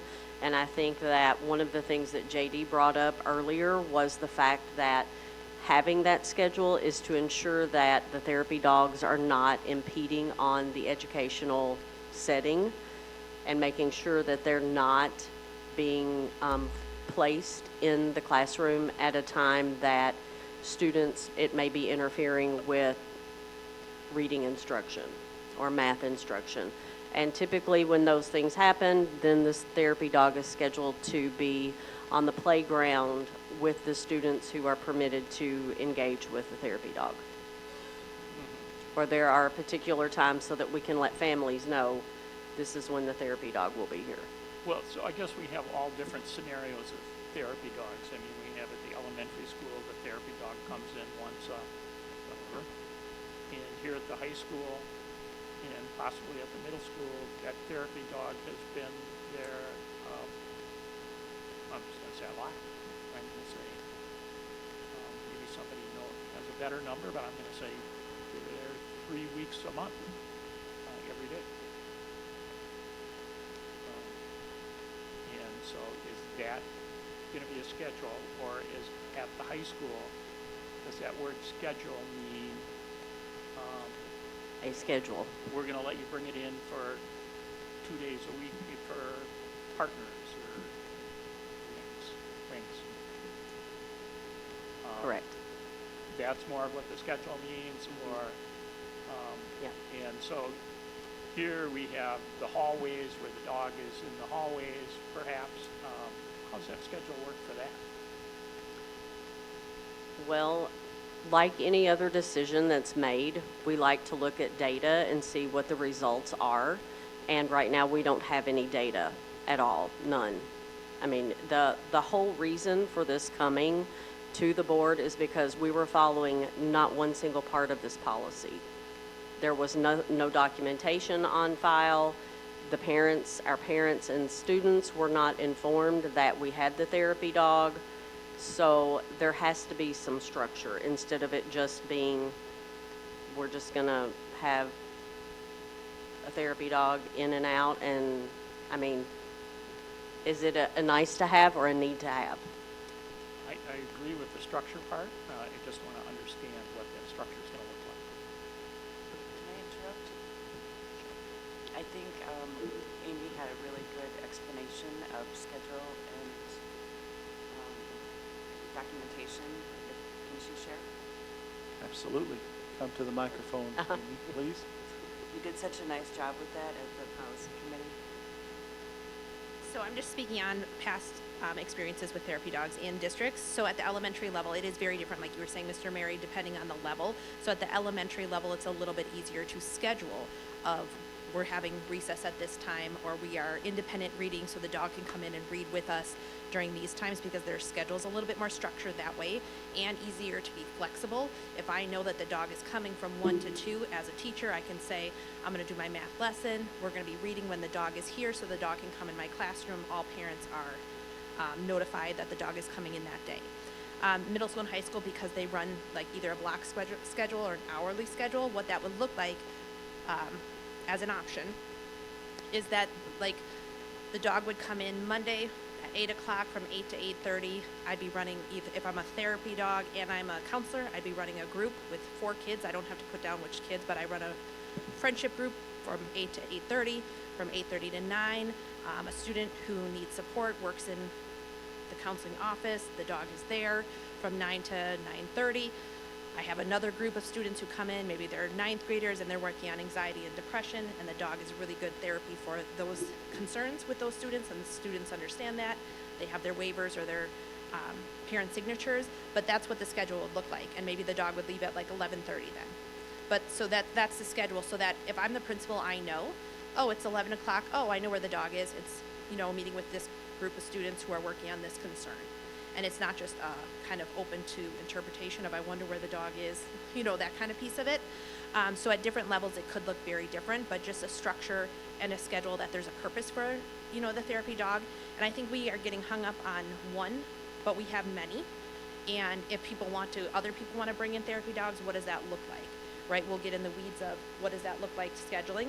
When I had that as a principal, I would just make sure that like Monday, Wednesday, this community member would bring in their therapy dog that was approved by the district.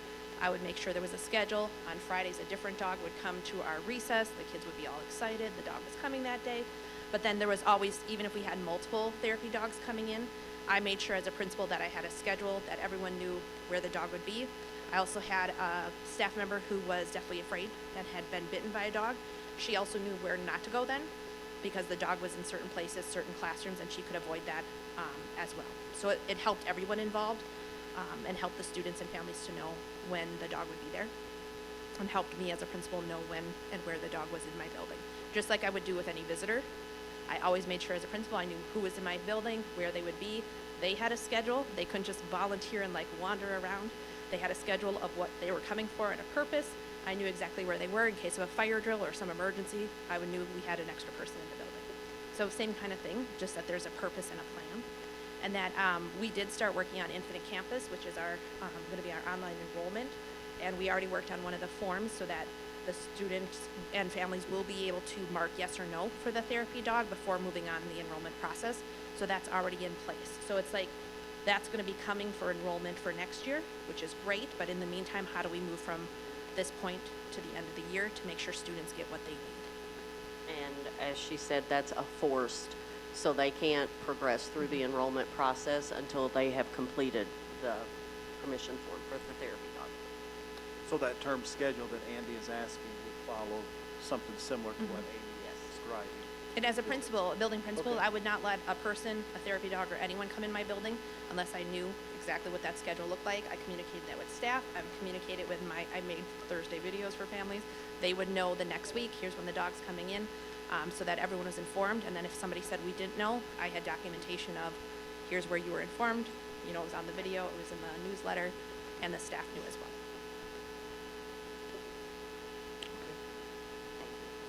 Any other questions about the motion on the floor?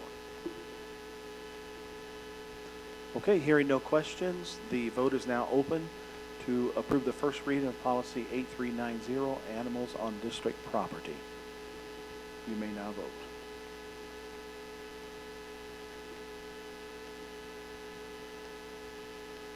Would anybody like to change their vote? Okay, the vote is now closed. Dustin? And the motion carries. Moving on to item F, consideration to approve first reading policy number 0167.3, public participation at board meetings. I will be looking for a motion, please. Asking a second time, I will be looking for a motion of item F. I move the board to approve the first reading of policy 0167.3, public participation at board meetings. Motion's been made by Jill. Would you like to speak to your motion? Yes, but I would prefer to first defer to the policy committee. I just think that's appropriate to do. I'm not a part of the policy committee, nor was I present for that. So. Okay, then we will look to the chair, Bobby, for that. So several items were brought up regarding public comment at board meetings. You see the changes that are proposed in green. A couple grammatical things that I would add. Space between letters C and D in the green, and also that letter C read just as it is, only shall not be permitted at the end of that sentence. Letter D. Wait 1 second, Bobby. I just want to make sure that Michelle is catching this so we can make these corrections known as we vote. So on letter C, behind citizens, you say shall not be permitted instead of made. So strike made.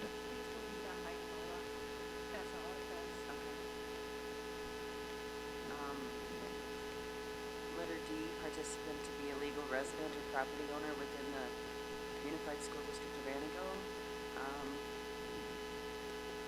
I would suggest omitting that. Striking letter D is what Bobby is asking for as a change. And one very good point made was that an open enrollment parent, that would prevent a parent of an open enrolled student from speaking at public comment. Correct. Okay, so now what we're doing, we're actually changing the motion that's before us.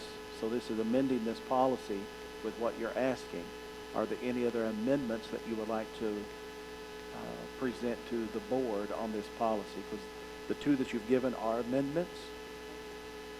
One more. One more? Okay, go ahead. Letter F, to remain at 5 minutes duration. Okay. Participant. And that concludes my amendment. Bobby, when we were at committee, I thought we mentioned that during public comment, that need to address items that were on the agenda. Now, in order to, if somebody wants to speak to something other than that, they can contact the superintendent 7 days. We did discuss that if they've signed up for public comment, it should be an agenda item. Yeah, if they want something on the agenda, they have to contact, yeah, superintendent, 7 days. So we wouldn't be limiting, like, freedom of speech or anything like that, but we would just be requesting that it's actually on the agenda next, so that we discuss.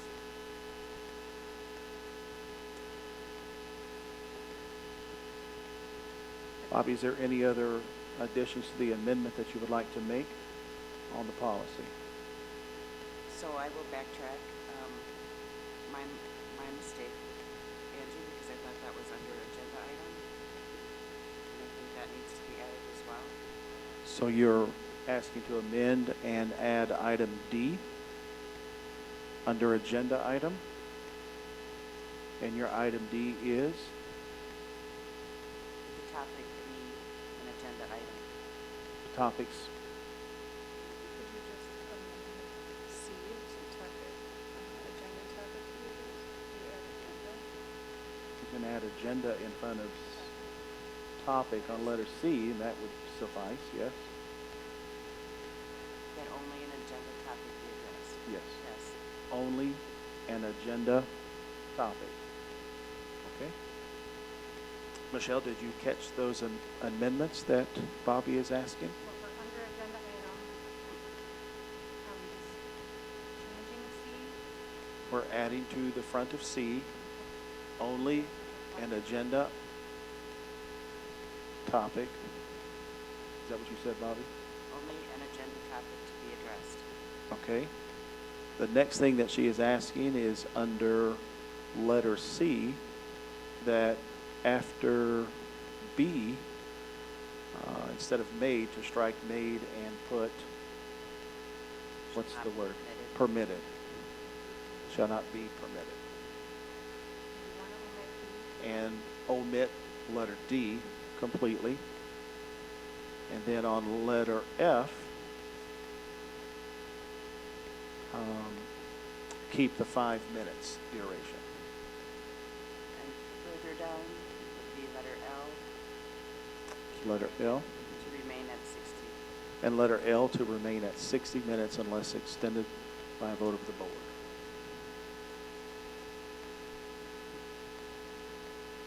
Okay, that is the amendment to the motion. Correct. So we need first a vote on the amendment that Bobby is asking. Does anybody need clarification on what that amendment is? No? Okay. I want to make an amendment to the amendment. First, we've got to deal with the amendment, and then you can amend it again. Okay. Yep. This amendment that's on the floor. I've asked for any other questions twice on the amendment on the floor. Do you want to discuss it? Okay, go ahead. Now's your time. It's just, and you've got a good example here tonight from Mr. Holmes, who came in and talked about two things, and he was done on that. Yes, we should talk about that at the board, both of those things that he brought up. But we're just making him jump through hoops, and he's got to try and get those on the agenda before he can talk about it. And, there's certainly, I think he had two good points. We certainly have to take responsibility. We don't have good points until, I don't know, we want that stuff on the agenda. And it's just listening to people, and just listening to people. And it would be nice, on the one hand, yes, it'd be nice if they were agenda items, they would come and speak. We'd take them up that meeting, but I don't think it should be a requirement.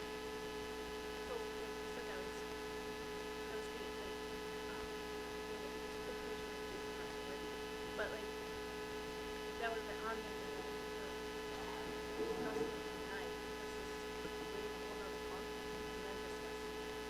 But I think it would be more. Yes, but the reason I would think we should be doing it the other way around is, we've listened to them. If any of us, or the board president, say to Glenda, well, that was a good point, let's talk about that at a meeting.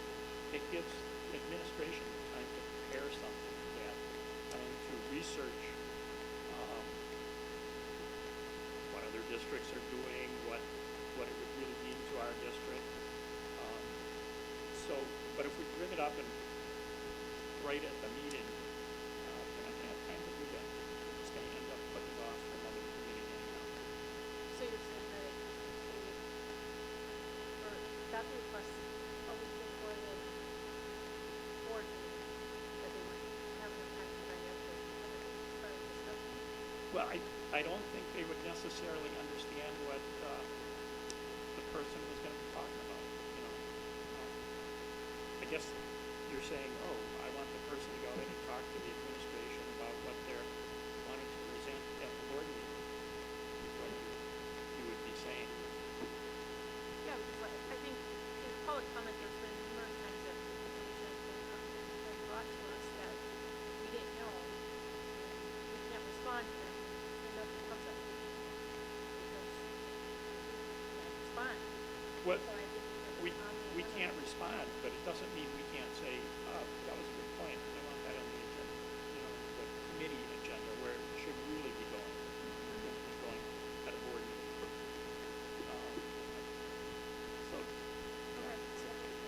I completely agree with where Andy's thinking on this, but here's my however. Our administrator has developed these focus groups also that maybe Jason or whomever would bring this information in these focus groups as well. That's another avenue that we've not had in the past. So I honestly can see where you're coming from, Andy, and I see that because I made some notes that she and I are going to have a conversation about what you brought up tonight in the very near future to have a discussion here on the board level about those ideas because I think they're great.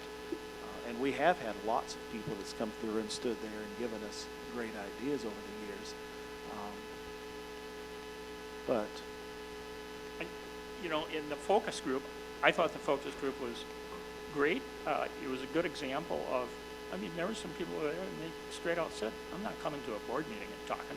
And I'm glad there's not more than 5 of us here tonight. yeah, And I'm glad that the whole 9-member board isn't here because that's too many people to be talking to.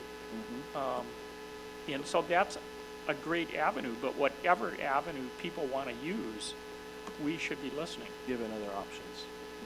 Curiosity question, Andy, I know that that was part of our policy, prior, I don't know when it changed, but I know you.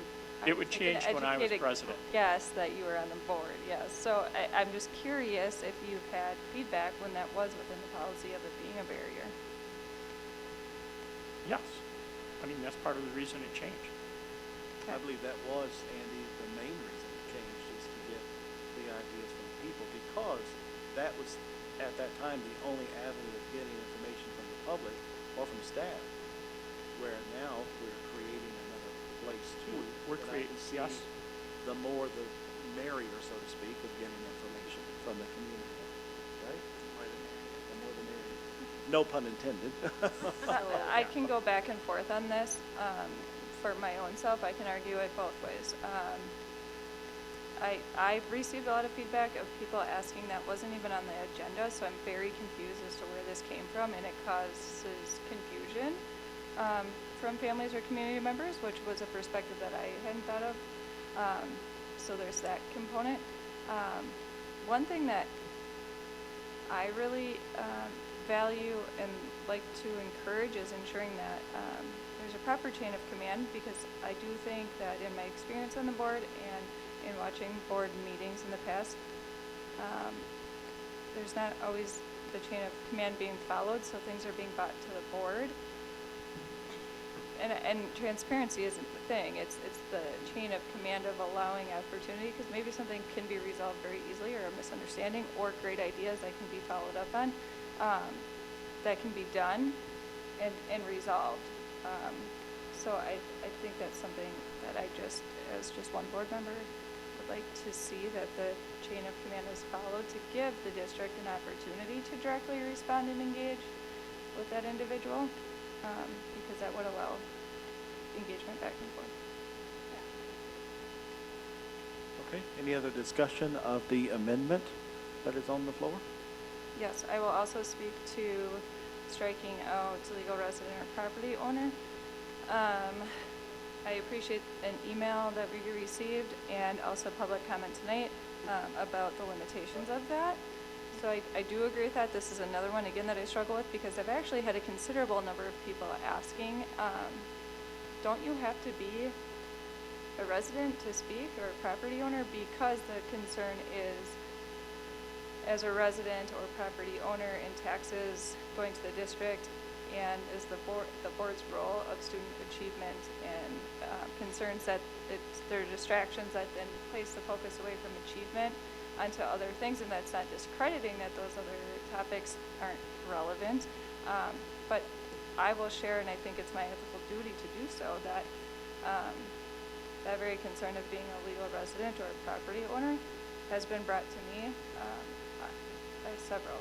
So that's just my feedback on that. And again, I don't want to limit, especially staff or parents, guardians. So that would be a concern. I don't know that I don't know where I stand on D. I'll just say that, because I don't, it limits right now, it's too limiting. But I think there's some validity in those concerns or feedback that were shared too. Okay. Any other questions on the amendment that's on the floor?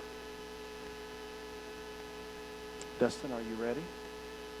Okay, so you are voting either in favor of the amendment that was presented by Bobby, or you are voting against that amendment that was presented by Bobby. Everybody understand the vote? The voting is now open.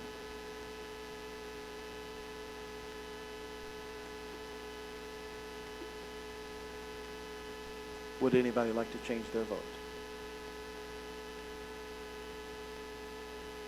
Okay, the vote is now closed. We have all in favor of the amendment except for one, so the amendment passes. Dr. Bardo, you would like to offer an additional amendment, and might I add, board members, remember that we learned from our board attorney we can only have 2 amendments per motion, so this is the final amendment that can be offered to this motion.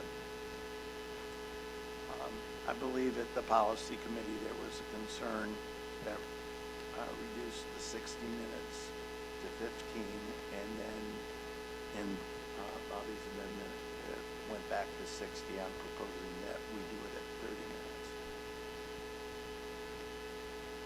Okay, so the amendment now on the floor is on item letter L under public comment section of the meeting to limit the speech to total to 30 minutes unless extended by a vote of the board.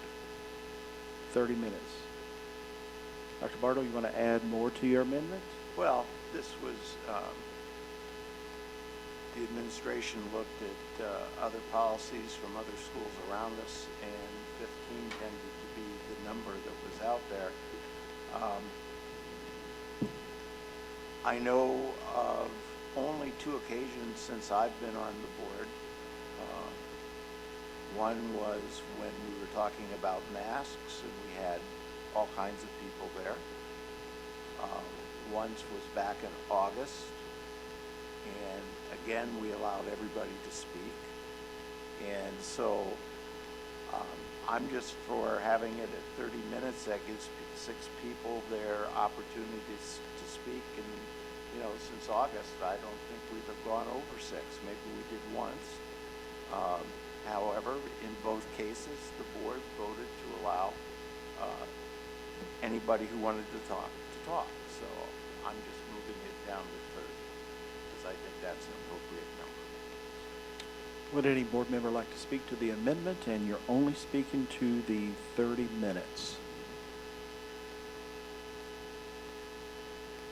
Yes, Andy. Yeah, I would, as long as we're leaving the per person time at 5 minutes, I would leave it at 60 minutes because, as Dr. Bardo said, this has only happened twice. I sincerely hope COVID's not coming back again, and I hope we don't change administration for another 5 or 10 years. And, you know, to stop at the 7th person and say, oh, we got to vote on this, doesn't seem necessary. Let's just let it go to 60 and do it. I mean, people, if it's something that they're really passionate about, they want to speak to us, and let's let them. Okay. Would any other member like to speak to the amendment on the floor for 30 minutes under item L? Jill? I appreciate seeking a compromise with this, Dr. Bardo. I also will share too, I mentioned earlier, I did a lot of digging on, I primarily focused on our CISA schools. And I know we're our own district. I think it's helpful to just use that as references, but 15 minutes is not uncommon. I know that being a property, and this is separate from the direct amendment, but I think it's important to just share that a lot of these were, I'm guessing, taken and brought to the committee based on policies of other districts that also help to not restrict, not with the intent to restrict communication from the public, but to also make sure that we're staying consistent with what our agenda items are within the role of board members and meeting in the middle. I have always been pretty firm that I don't like to reduce the amount of time that the community can address the board, so I would be in favor of keeping it at the 60. especially given that the individual speaker would still be at 5 minutes. So I feel like if it were 30 total with 3 individual, that might make a little bit more sense. I don't know. But I appreciate the motion, and I am in the negative with it. Okay, would any other board member like to speak to the amendment on the floor of 30 minutes? Hearing none, Dustin, are you ready for the vote? Okay, the voting devices is now, voting machine is now open. If you're in favor of the 30 minutes, yes. If you are negative, it would be no. Would anybody like to change their vote? All right, the vote is now closed. Dustin? We have 2 that are in favor, and the rest are opposed, and that amendment fails. Now we're back to the main motion on the floor. The main motion on the floor is that we, hold it, I'm having a computer problem.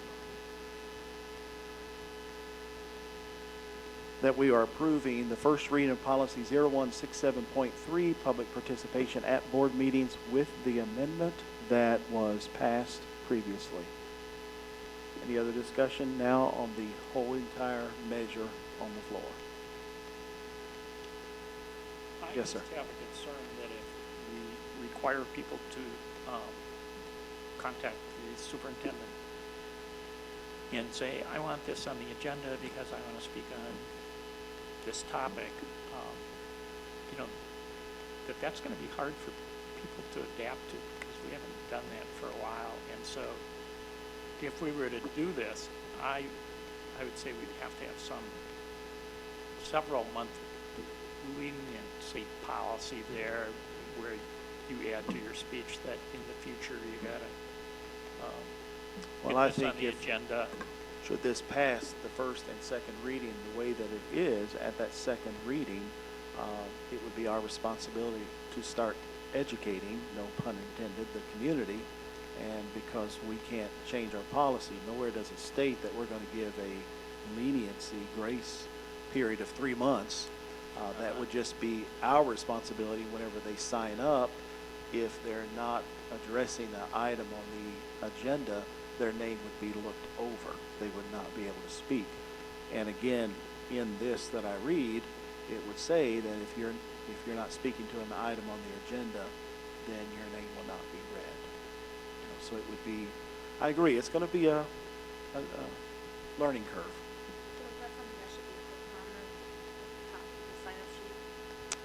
Yes, it used to be. It's a little late then. Well, I know, but like then, it'll take some time, I'm sure, but. Prior to, whenever you could only speak on the agenda items, topics, it was up at the top of that paper. Any other comments? Okay, hearing none. The vote is now open for the approval of the first reading of policy 0167.3, public participation at board meetings, with that amendment that was passed. You're in favor of? Yes. You're opposed? No. Would anybody like to change their vote? All right, the vote is now closed. The motion is passed with 1 in the negative. Item G, consideration to approve school safety drills. I will be looking for a motion. I move the board approve the school safety drills as presented. Motion has been made by Catherine. Would you like to speak to your motion? Would any board member like to speak to the motion on the floor? Seeing no board member move, the voting device is now open. If you're in favor of approving the school safety drills as presented, you may vote yes. Would anybody like to change their votes? The vote is now closed, and the motion passes. Item letter H, consideration to approve task force update. I will be looking for a motion, please. I move the board to give authorization for administration to start soliciting volunteers for the next task force ad hoc committee. Motion has been made by Dr. Bardo. Would you like to speak to your motion? Well, the first task force is over. They gave their ideas to the board accepted them, and now we need to move forward at some point with a new task force to look at what we're going to do with our buildings and possibly go to referendum. Would any board member like to speak to the motion on the floor?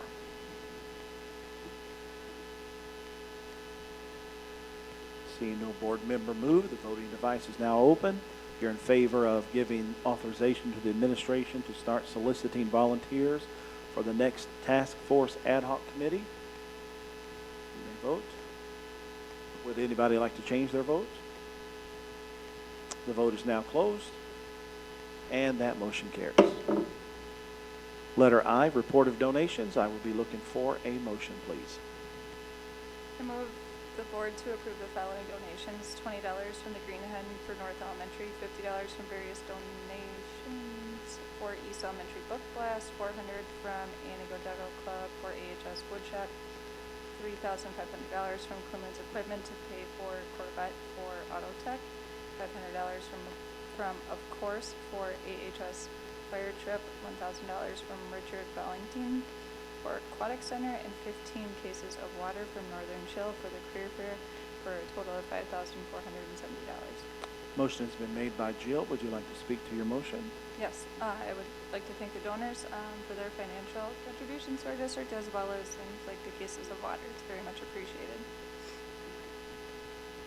Would any other board member like to speak to the motion on the floor? Hearing none, the voting device is now open. If you're in favor of receiving this motion, would anybody like to change their vote? The vote is now closed, and the motion carries. Thank you so much for all of the donations that have come in. Item number 7, closed session. We have 2 closed sessions. Letter A is consideration of a motion to adjourn into closed session pursuant to section 19.851 of the Wisconsin statutes for the purpose of considering letter E, deliberating or negotiating the purchasing of public properties, the investing of public funds, or conducting other specified public business wherever competitive or bargaining reasons require a closed session. And letter B, consideration of a motion to adjourn into closed session pursuant to section 19.851 of the Wisconsin statutes for the purpose of considering C, employment, promotion, compensation, or performance evaluation data of any public employee over which the governmental body has jurisdiction or exercises responsibility. Looking for a motion. So move. Motion has been made. Almost called you Dr. Mary. Would you like to speak to your motion? No. Okay, with this motion going into closed session, it requires a roll call vote. Please, Michelle.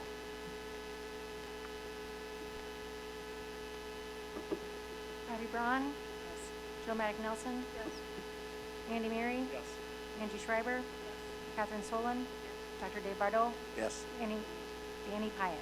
Yes. We are now in closed